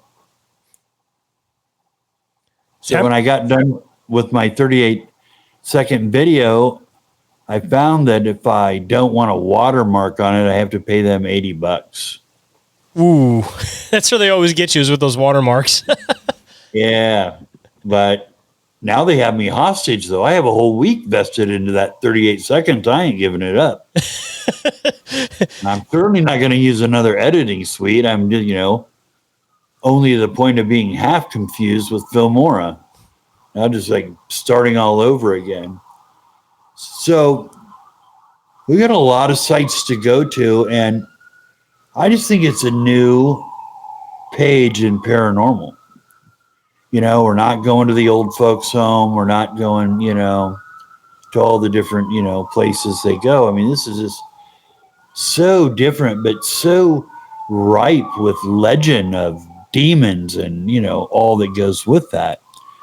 Now, I can tell you, I was in a cemetery across the river from Point Pleasant. That's Mothman. And there was a burial mound up there. So I was shooting the travel guide. There's a big burial mound up there, but it's been chopped down to about 2 foot, and there's a big gazebo on top of this thing. And I was at this cemetery, and I was looking at, I was probably a good 100-foot bluff up there. I'm looking across, and I can see the mouth of the Kanawha River. Now, the Shawnee called the Kanawha River the River of Evil Spirits. They wouldn't live in West Virginia because it was haunted. And anything in West Virginia is Adena/Amorite. No Hopewell, that's all Amorite. It's all Adena mounts. But the Shawnee wouldn't live there. They would go in there and hunt occasionally. But even that was not a lot. They were terrified of the place. Hold that thought. We'll be right back. But before we get into this break, if you might be interested in joining a growing community of like-minded individuals, then pop on over to the Open Minds Media Telegram, a place to discuss high strangeness, conspiracies, and anything else on your mind. Bizarre and open-minded individuals always welcome. Link to join available down in the show description. And we are back, so let's get back to it. So I took a photograph, and then as soon as I was done, there was this kind of high-pitched, nasally voice that said, "Nice evening, isn't it?" I stopped for a second, and I heard it. It was right in front of me, and I don't know. I couldn't explain it, and I thought, well, maybe there's a filling station, something at the bottom of that bluff. Maybe that sound traveled up there. But it was so close, you can tell when somebody's saying something in front of you and it's, something from far away. But you try to dismiss things, especially when you're up there by yourself. So I went to leave and I was driving the car and I got, came around. It's not a real big, cemetery up there. Got to where the dirt road went down this bluff, and my wheel of my car jerked to the left. I missed the entrance. Came back around, did it again, went back around, third time.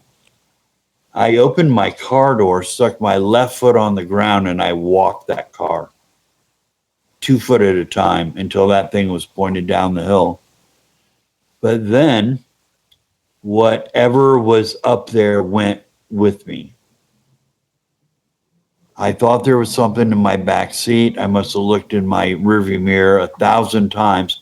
And I followed the Kanawha River from Point Pleasant to Charleston, West Virginia, where there's still a mountain that had giants in it. On each side of that was 2 hinges aligned to the summer solstice sunrise and the winter solstice sunrise. And both of those were 666 feet in circumference. So got to my hotel. It was freezing cold. It was like 50 degrees. They couldn't figure out why. I was calling downstairs at the desk and couldn't figure it out. They just gave me more blankets. So up there, freezing to death in my room. The next day, I had no oil in my car. Zero oil. It only held 4 quarts, and I put 4 quarts in. I'm looking underneath it, thinking, maybe I hit the pan or something. No, it wasn't the case. And then the car started sputtering. So I left Charleston, and I had to get on 75. I was doing like 40 mile an hour. And then I was going to Richmond, Kentucky, where there's another earthwork hinge that was 666 feet in circumference. This car just burp, burp, burp. I kept losing power, like the carburetor was shot. But then I got into Richmond, and there was hills all over the place, and this car wouldn't make it up the hills. Didn't have the power because it was sputtering out. So I got denied on a couple roads, and anyway, I made my way back to the interstate or the road Richmond was on. I really didn't know what I was going to do. I was just going to drive this car as far as it would go. And it was just a piece of crap anyway. It's like, I'm just going to, leave the title in the glove box and just say, if you find this car, I've signed my name, write your name, man. This car is free. But it was like at the point of 24 hours of after I'd seen that or heard that voice in Gallipolis, which is around 5 in the afternoon. I got in the car. I started down 75. It doesn't sputter once. I stopped one time because I was worried that there was a problem with my oil. But when I'd stopped at Richmond, it was full. But I don't know. I got about 100 miles down the road, stopped, checked the oil. Oil was good. Wasn't losing oil. And I made it home fine. Car never did it again. Never sputtered, never burned oil. My apartment wasn't 50 degrees. So see, whatever this was couldn't attach to me. It was just with me and ruining everything around me. My room, my car, my engine, everything. So it was weird. I mean, I'm glad. I mean, rather attack the car than me. But yeah. And that was my day with the demon. Do you think that there's a reason why this thing had left you? Did you happen to go into like one of these like stonework sites where maybe that was what kind of broke its interest with you? No. The only thing is 24 hours. It was 1 day cycle. I mean, right up to the point I sputtered into that gas station. Sputtered in. And just this miracle happened, and it just all stopped. And I got home. I really didn't think I was going to. I thought maybe I'll make it, I don't know how far I'd get. I didn't think I'd make it home though. Those were back in the barnstorming days where, didn't have a whole lot of money, on me to, get the car fixed or stay in a hotel or anything like that. I was probably just going to have to hitch home or walk or something. But my gosh, I was south of Cincinnati, so I was a good 5 hours. That's 300 miles from home. See, that kind of brings up something I was going to ask you a little bit earlier when you were talking about going to these sites and doing like paranormal investigations. Do you think that with these sites, with things that may have come from these sites, that it's a matter of like a time window, that you may not always go there and there'd be something paranormal going on, but maybe there's like specific days or specific hours or specific times that these locations are like active, and it's a matter of figuring out, like, maybe you take all of the sightings that have been in these areas, and if you can get the days, the times, and maybe kind of find like a middle ground. Like, I wonder if you could find like a particular hour, maybe when something's more active or people have a lot of sightings, or a particular like time of year or a particular day that people have a high concentration of these sightings. Because, if you're going there during the day, just sporadically here and there when you get a chance to, I wonder if you have to figure out like exactly when these sightings are happening, and maybe you'll actually end up picking up some good results from it. Yes. Yeah, I would agree with that. It's like there's a, what do they call it? Like a tear in the fabric or something that allows something through. So maybe you could go to that site a bunch of times. Nothing happened, but, it will happen. Something's waiting to happen to somebody when they're up there. Or maybe somewhere it's just more frequent. Maybe those spirits are just there, lurking around, like some of the earthworks. But something demonic like that, you wonder. But, that's Mothman right there, too. What's interesting is Mothman has all of the aspects of the Babylonian demon Pazuzu. And that's that little character you see on The Exorcist. They show that idol that they're in Babylon that they pull out. Yep. That's Pazuzu. Now, the Native Americans in that region also had a dog-faced, red-eyed, winged, clawed creature in all aspects, Mothman, and they called it Piasu, spelled with an S and not a Z. But Piasu is so close to Pazuzu that you wonder if we're not talking about the same thing, and that Mothman is totally demonic. It is a demonic entity. Basically like a cryptid, only it's manifesting as this, clawed creature that has been around for 2,000 years. And even the Native Americans are seeing it. Now, how they would know that is Piasu, which is so close to Pazuzu, unless Pazuzu told them what to call it, possibly. And it just kind of got morphed into something slightly different, but awfully darn close. I mean, there's also another Native American legend about something called the Raven Mocker, and it also kind of fits the idea and the visuals of like the Mothman. And I mean, Raven Mocker, mocking of some type of bird. If you have this demonic type being that has like these wings, it seems like it still kind of fits within the same category. Yes.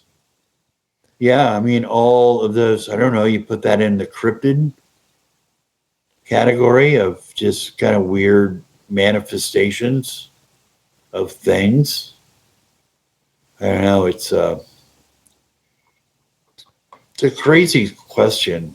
I don't know if we'll see a cryptid or not when we're out there. We might, because certainly there's a lot of people. I mean, it seems like cryptids and shadow people are kind of like 50-50. I mean, I know a lot of people that have shadow people sightings. They seem like it's one of those things that maybe it's a matter of people paying more attention now, or maybe it's the fact that there's some type of like, there's just a lot more sightings of these things. I'm not 100% sure which one it is, but like there's definitely something to the shadow man ideas. And I mean, I think that it could definitely be something that's like multifaceted, considering that it's like a shadow that's like a dark being. I mean, there's two different ways to look at it. Either one, like you're looking at the being as it is, or two, it's something that's outside of your light spectrum that you can actually see, but your brain is just kind of filling in the gaps with like this black outline of something. And if you're viewing it from that standpoint, I mean, these different shadow type beings, you know, you mentioned people seeing 8-foot ones, you know, people see like the standard height ones, they'll see the shadow man, they'll see all these different things. It makes you wonder if like they are all the same thing, or if it's just a matter of you can't actually see what these things look like visually. So your brain just fills it in with black, and you're actually looking at a bunch of different creatures, but you're grouping them together because visually to you, they look the same because you can't actually see what they look like. And then people see mist too. They'll see like a white mist, whether it blocks, you know, your view of, you know, the background. So is that the same? Just manifesting as something different, or a cryptid? Is a cryptid a shadow person who's manifesting as a cryptid, or is a cryptid something totally different? Or, I mean, if these things don't necessarily have a shape, I mean, maybe they are the shape of the shadow person, but depending on what they're trying to do, they can take the shape of other things and morph into other things. So, like, you know, theoretically, these things are existing as these void type beings or disembodied beings, aka possibly even demons. But then once something comes in the area that say they're trying to scare away or whatever their means might be for doing this, then maybe they can temporarily appear to have like a physical form. And it's not necessarily physical, but to you, they can manipulate your perception into thinking it's something physical when it's not physical at all. Yeah. And that kind of goes into what you're saying about the whole like Sasquatch / Bigfoot being ghosts, is that they're not actually physical. You're just viewing them as physical because that's what they want you to see. Yes. They're going to show themselves, I think, something scary, that they're aware of that. Like this one guy that I interviewed, I think it's from Mansfield, Ohio, maybe, but he was talking about this giant lizard, and it had regular lizard, you know, arms or legs or whatever, but he had these big shovels as hands. They looked like a canoe shovel, or not a shovel, an oar. And it was gray and, you know, red eyes. And, you know, the guy said it was just like the most horrible thing that you've ever seen. Like, yeah, well, yeah. It's not going to come out like a little bunny where you're just going to be, oh, look, a little bunny's going to cross the road. It's going to come across as this thing that's going to scare you. So, yeah, some of these people describe some cryptids like, yeah, that's pretty scary. Like the one at Fort Hill. All right, this is something manifesting. Is this something to scare people? So most of it I've talked to, I mean, it was pretty scary looking entities. I think that would be far more terrifying than a shadow person. And I mean, they clearly get something out of this because either one, they're trying to scare you away from a location, or two, they're getting something from that energy. And either one, that energy is making him stronger, or it's feeding him in some way, shape, or form. And then you kind of get into this whole like energy vampire concept that it's like, you know, are these things purposely scaring us strictly just to eat off of our energy of that high state of fear, or of just that massive amount of energy that you're putting out when you're in that state? Yeah, anxiety, and then your increased heart rate. That orb that we all have around us probably expands as a defense mechanism from, I don't know, another planet or whatever that comes from. And then they can feed on that energy that, you know, that you're emitting from being so scared. I don't know why else they would do it, but certainly is a lot of people that are experiencing these things. And, you know, and in what I'm doing, it's not just a guy that saw a cryptid. He saw a cryptid at a burial mound site and a UFO at a burial mound site. I mean, that's what everybody's seeing at these different sites. They're seeing things. And, you know, there seems to be a hole because you go on TV and nobody else is doing it. So we're the first. We're the first to go out and I don't know. I know there's one site that we're not going to get anything at Homer, which I really want. I'm not disappointed in that at all, because I think if you're going to go and you're going to find something every site, that there's something suspect about that. So I think there's some, like at Geller Hill, we've already got the evidence there. There's some places we're going to get evidence, and there's other places that we're not. But what Jennifer brings to the table is she's open.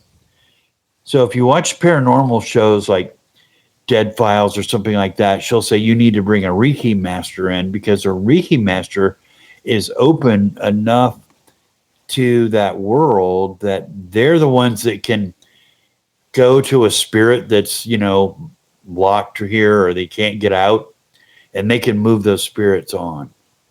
So that's their talent. So she's already opened all this stuff.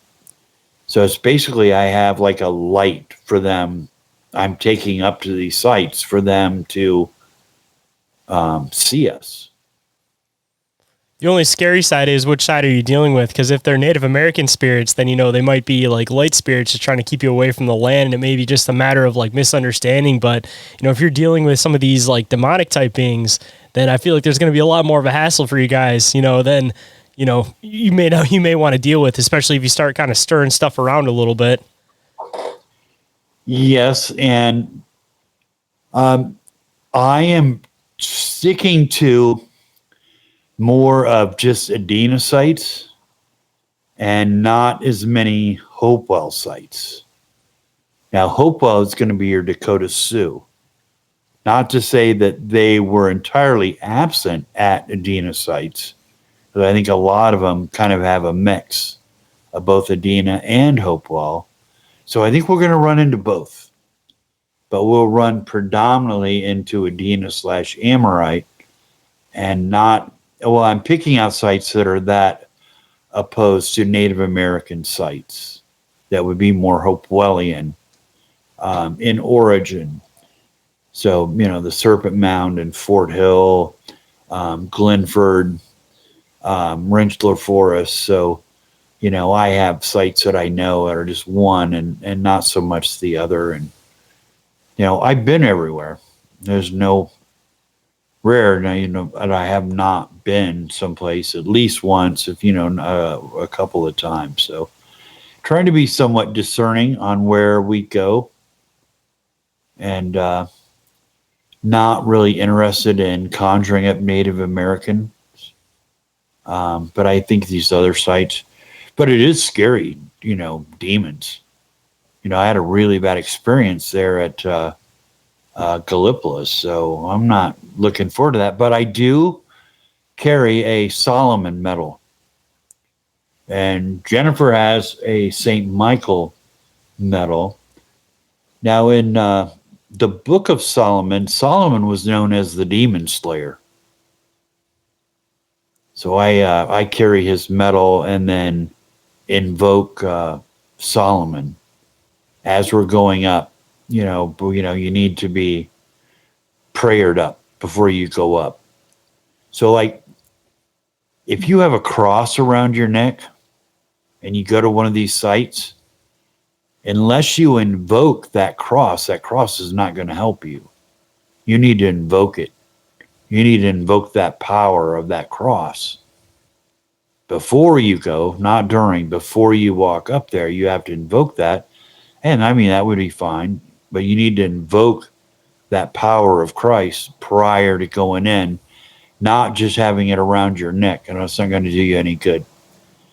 So, yeah, we have Solomon medals, St. Michael medal, and then I have some stones, but I'm not really sure what they do. But I have them in my pocket just for safety. They're green, kind of greenish blue, but I've got a couple rocks. Here said, carry these rocks. I'm like, all right, whatever I need. These rocks, they're not that big. It's not like something the size of a baseball or anything. They're not that big. But it's like, all right. She's like, yeah, these will protect you. Like, all right. Between this and the Solomon medal, I hope so. Now, I didn't have anything like that at Gallipolis, so I'm hoping that makes the difference. Hold on tight, guys. We're going to take a quick commercial break. And now back to the show.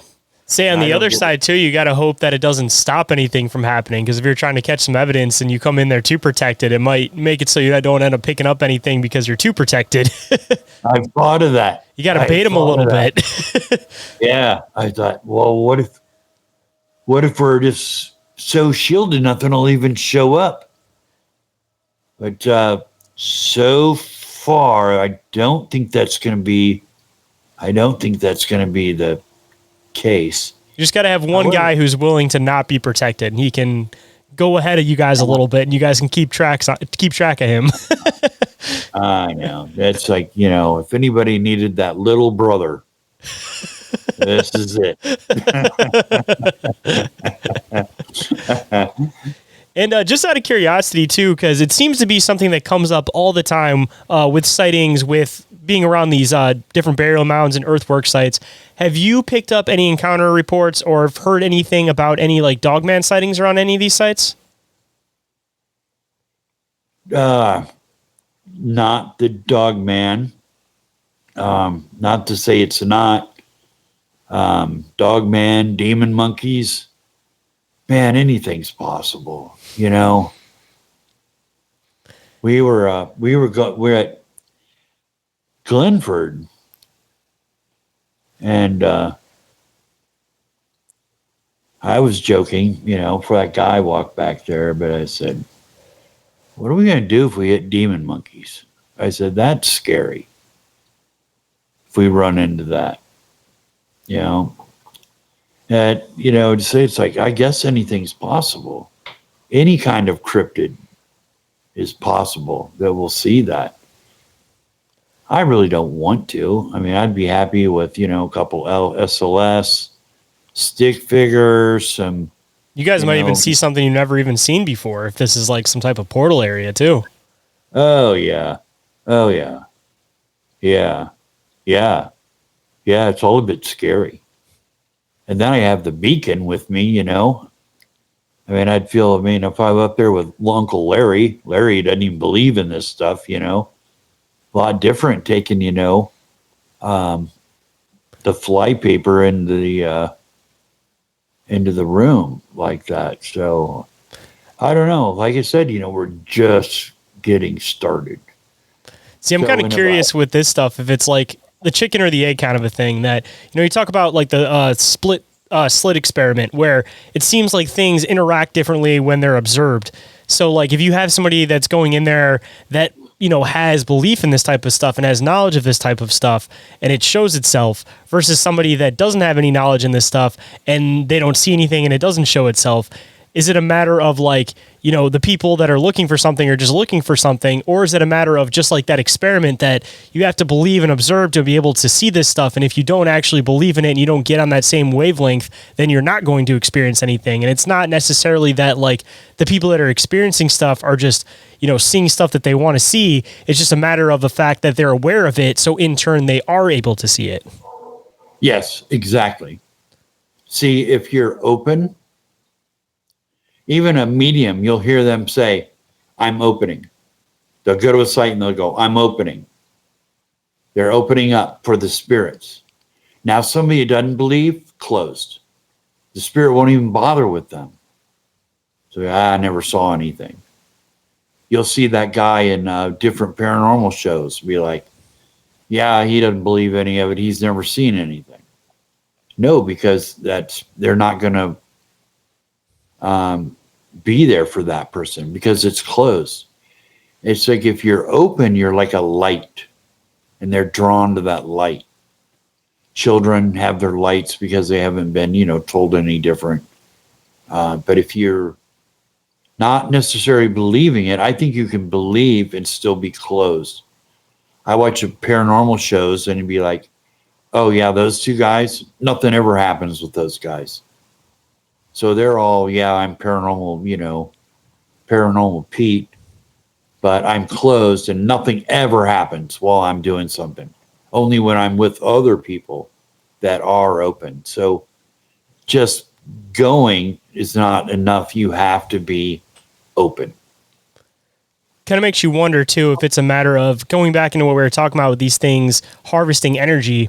if you have somebody that believes but isn't actually like doesn't show any type of fear or any type of like peak in emotion or energy during these events, like clearly they're not going to have an interest in that person. But if you have somebody that, you know, peaks where they get anxious when these things happen, or they get excited when these things happen, or whatever, or they can actually pull that energy from them, I wonder if that's kind of where the division kind of comes in there, is that it's like the one person doesn't give them the energy source that they need, so they just don't bother with it, even though they are, you know, now have knowledge of this stuff. Right, the former. So being open, but not showing fear. So we've seen some, and she didn't flinch, and I didn't flinch. But we were seeing what we were seeing, you know. So it's like, all right, it's appearing. So we're open, but no, we're not. And I don't want to do the paranormal investigation where people freak out.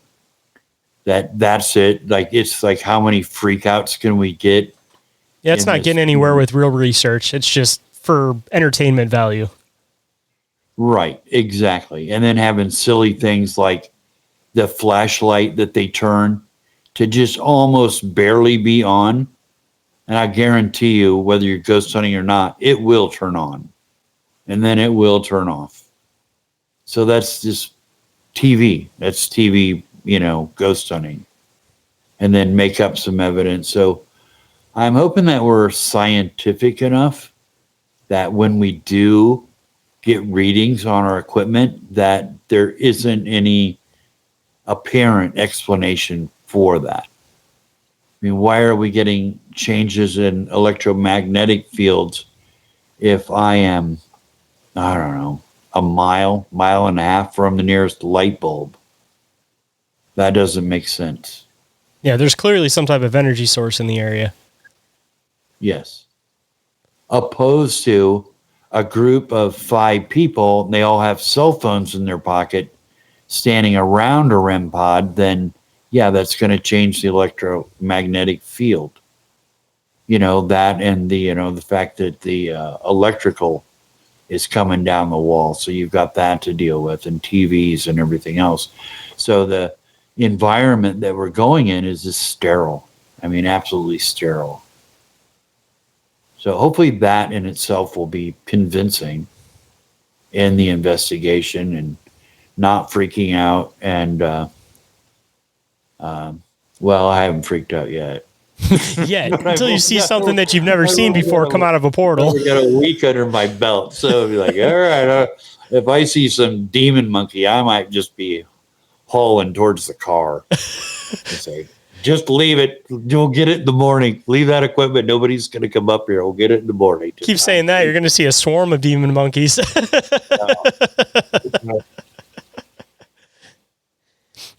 And before we start wrapping up, I wanted to bring this up with you because I know that when we first ended up talking on Facebook, I mentioned the fact that I was from Michigan. So just out of curiosity, have you gotten to explore anywhere in Michigan that you found any of this weird phenomenon that happens in, or just anything interesting in, as far as Michigan goes and mounds and earthworks?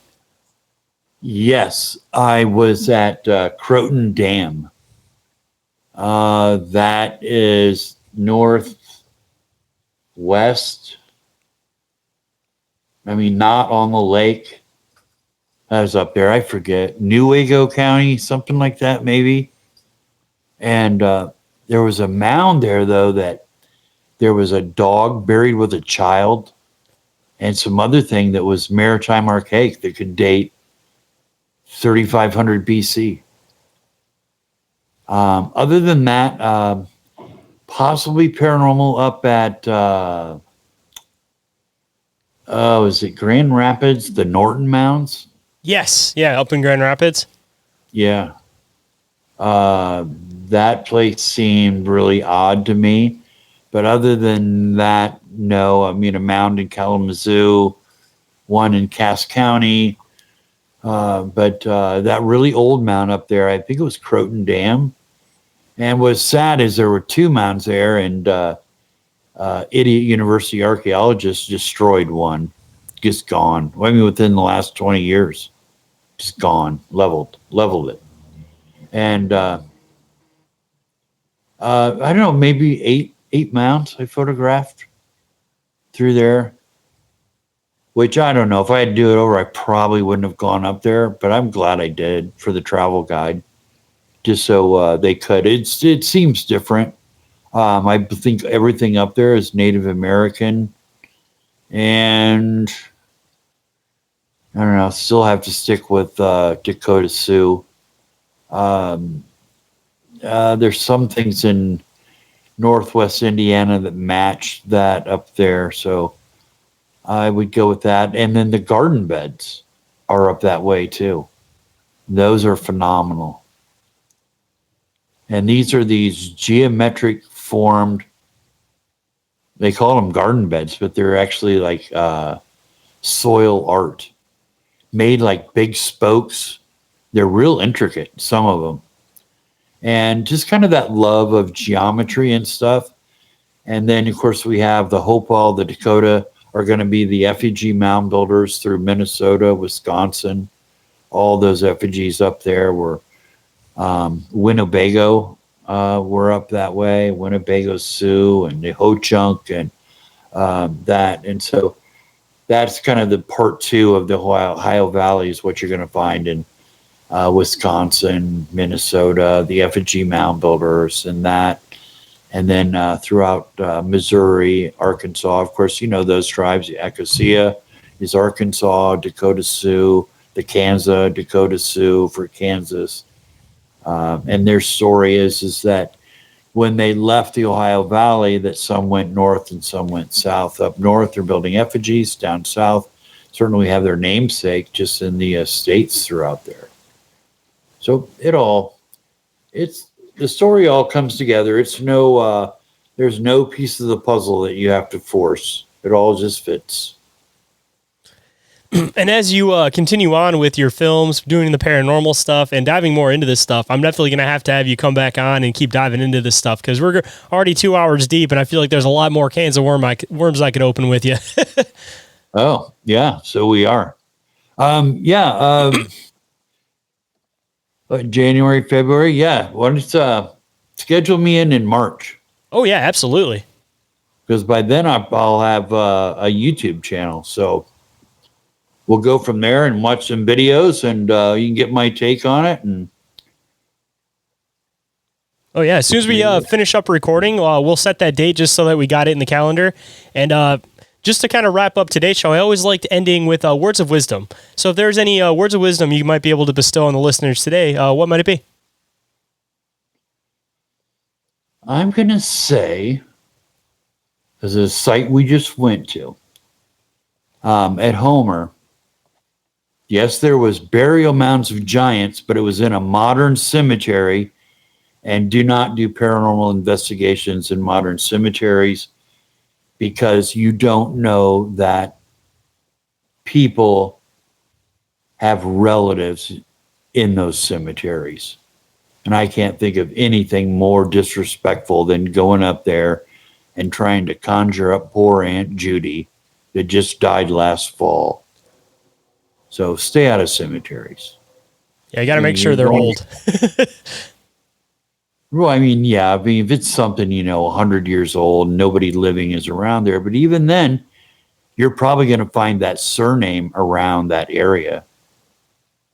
Because people live in the same area for hundreds and hundreds of years. So I would say, as a rule, as a paranormal investigator, don't take the low road and go into cemeteries or funeral homes. I got one 3 blocks from here. It was a mansion, then it was a funeral home, and now there's some yutz who is calling it this paranormal hotspot, which a lot of these guys do, They just make up that a place that they can rent is haunted. And then the more people that come and believe, and then they have their stories of haunted and it takes off. And the next thing you know, they can get $500 for a night for paranormal investigators. So there certainly is a dark side to all of it. See, at that point, too, it makes you wonder if it starts kind of taking on like the tulpa idea that if enough people project their thought that there's something happening in this area, that energy from their people's thoughts projected on that spot is going to start causing things to happen, even though they may have never been haunted in the first place. It's just a thought projection of many people in one spot. Well, when you watch these shows, everything becomes haunted. You've got a 140-year-old mansion, so every time a wall creaks, that's a ghost. Every time a pipe bangs, that's a ghost. Everything's just a ghost. Every time somebody gets a scratch, it's a demon. Scratch, well, it's got to be a demon. It's got 3 right there, 3, mocking Christ. As if scratching you isn't enough, we got to mock Christ on top of it. So it's surprising how many you watch the shows. It's like, not weird that it's always 3. It's like they have something in their backpack that has, 3 little things that they can go like, hey, we go down this hallway, reach up there and give me a swipe, will you? This is going to make for some good TV. I could see a 1, maybe 2. Like, why is it always 3? Oh, or they're mocking Christ. Like, I think they could be a little more creative than that. I think it's a matter of like they create an idea and then they have to stick with that idea after. Otherwise, their initial idea doesn't make sense anymore. So it's just always 3 now. Got to be 3. Because you got to have that. Not only stretching, he's mocking Christ. Because it's 3. Because everything 3 is mocking Christ. And it's like, yeah, you'd think it would just be a little different. Somebody, come on, think outside of the box. Yeah, you think somebody would do 6 and be like, because that would almost make sense saying it's something like Nephilim related. Maybe like. There you go. Like 3 scratches, each being 6 or maybe 6. I don't know, whatever. But, come on, people. It's interesting. If you haven't watched him, his name's John Wolfe. He's on YouTube. But he debunks these paranormal investigators. And these videos people send in of their little, TikTok. And, there's some guy that has his top 100, whatever. But it was the Mackey's there in Kentucky, in Wilder, Kentucky. The country place where a woman supposedly was beheaded. And they had sacrifices. And then there was a singer. And then she killed herself. I mean, it's all this whole story. But it's all made up. And I posted it with somebody on Facebook because they tore that building down because it's ready to fall apart. And people are like, now there's new energy. Now it's just going to be a haunted spot. And I put something that's like, this whole thing's been debunked. It's not haunted. Oh, jeez. Immediately, like 50 responses. What do you know? Of course it's haunted. Ghost Adventures was there 5 times. I know, it's good ratings. It's a good story. It's all made up, but it is a good story. I believed it at first. But then it was like, no, it's just falling apart. But you know what it came down to? All those stories, a guy just happened to write a book. Sometimes people are blinded by belief and they lose track of what they're actually looking for. Absolutely. If you believe too hard, you're going to go too far off. You have to be open-minded and a skeptic at the same time. And I say this all the time on the show, and I still can't say it enough. Like, you're never going to get anywhere with the research unless you're a skeptic first before you start getting open-minded, because you have to root out any logical explanation. Once you get something that's unexplainable, then you know you honestly have something. But if you're not doing that, then every bump in the night, like you said, is a ghost. Every single scratch on the wall is a ghost. Like, you have to root out everything first, and then that's when you start getting to the real work and research. And I feel like that's where you lose track with a lot of the people that are used to watching Ghost Adventures, all of this type of stuff. Because I'll tell people like the type of podcast I do, and they watch those type of shows, and then they get into this stuff, and it just doesn't tickle their fancy. It's because they're so used to this commercialized, entertaining side of the paranormal, they have no idea of what the paranormal honestly actually is. And your first response when something happens to you is to rationalize it. That's how our brains work. When something is so out of the norm, your first instinct is, how do I rationalize this? Not to freak out and be scared. It's like, all right, how can this be happening? You get scared the next day after you mulled over it and like, oh, wow, all right. And you wasn't able to get that explanation, but on site, you're just trying to rationalize it. It's not until afterwards you're like, oh, yeah, all right. Yeah, that was weird. I can't explain that. It's the fight or flight that kicks in. You start getting blinded by that. Yes. Well, I think if you're scared, that would get in. But I think when your brain's trying to rationalize it, you're not scared. I mean, I found that I was not really scared when stuff happened. When I saw the shadow person, now there was a thing in me. It's like, all right, I'm going. I'm leaving. I don't know what this is. I'm going. But I really didn't kind of get shook up until I was leaving. Then it was like, oh my gosh, what was that? I saw that. So, but at the point, not so much. But when you watch the shows, I mean, it's immediate fear. Yeah, what was that? What was that? What was that? And then commercial break. Commercial break. And then back to what was that? Yeah, only to find that Ernie just dropped the Milky Way he's been eating out of his pocket, and it made a thud. Oh, that's just Ernie. Ernie, stop bringing candy bars to the investigations, But it's got to be like, whoa, what was that? Commercial break. Oh, it was just a candy bar. Yeah, just a candy bar. But they had you on your empty seat, and you watched the 6 commercials. Hey, that's where they're getting paid. All about. That's what it's all about. Yeah. Stay tuned, guys. This is our last break. But if you guys enjoy the show and think I deserve it, please leave a review or rating for the show on iTunes or Spotify. Your continued support is what makes this show possible, and your opinions go a long way to help the show grow and improve. So thank you. Now back with that deep conversation you crave. And kind of going back into some real research, if anybody wanted to come and find your books, they wanted to, kind of keep an eye out for when your documentary and everything is going to come out, or possibly if they've been in the area, they may even have some more stories or something like that they could possibly share with your experiences that have happened around these mounds or earth sites. Where can everybody come and find you at? Yes, if you've had an experience at a mound earthwork site in the Ohio Valley, just send me a note on Facebook. Fritz Zimmerman. I'm easy to find.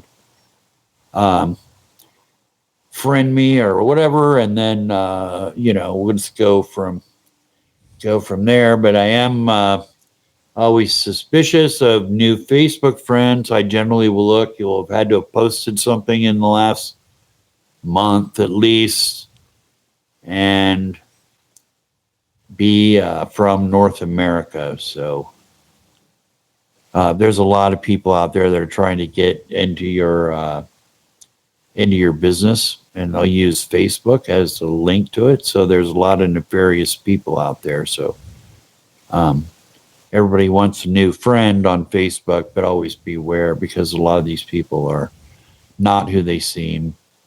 It might seem like it's some woman, but it's some dude in Beijing that's just trying to get your name. Some people make the stupid mistake of putting their birthday on their Facebook page. And that guy is halfway home from having your bank account. So, but anyway, just send me a note on Facebook, and I'd love to hear your story. And if anybody wanted to come and pick up your book, where's the best place they can get your book at? And the documentary, I know it's not out yet, but assumably going to be on your YouTube channel? Yes, YouTube channel is going to be Ancient Paranormal. And, we're in production now. So, I don't know, within a month, I would think I'll have one out. And then try to get a new one out about every week or so. So, by spring, March, maybe we'll have 10, 12 at least, maybe more. Like I said, we're going to go to 25 sites. So just go from there. So, Ancient Paranormal on Amazon, or Fritz Zimmerman. You look me up as an author for all my books. I have 11 different books that I've written. And, Ancient Paranormal on YouTube coming in the next month or so. And then I always ask, because I'm a big fan of collecting signed books, do you offer signed copies of your book on your website or anything? No, because I have to order them from Amazon, and then they have to send it here. And then I have to sign it. And then I have to go to the post office and wait in line for some old woman who can't decide whether she wants Blue Jays or clown stamps.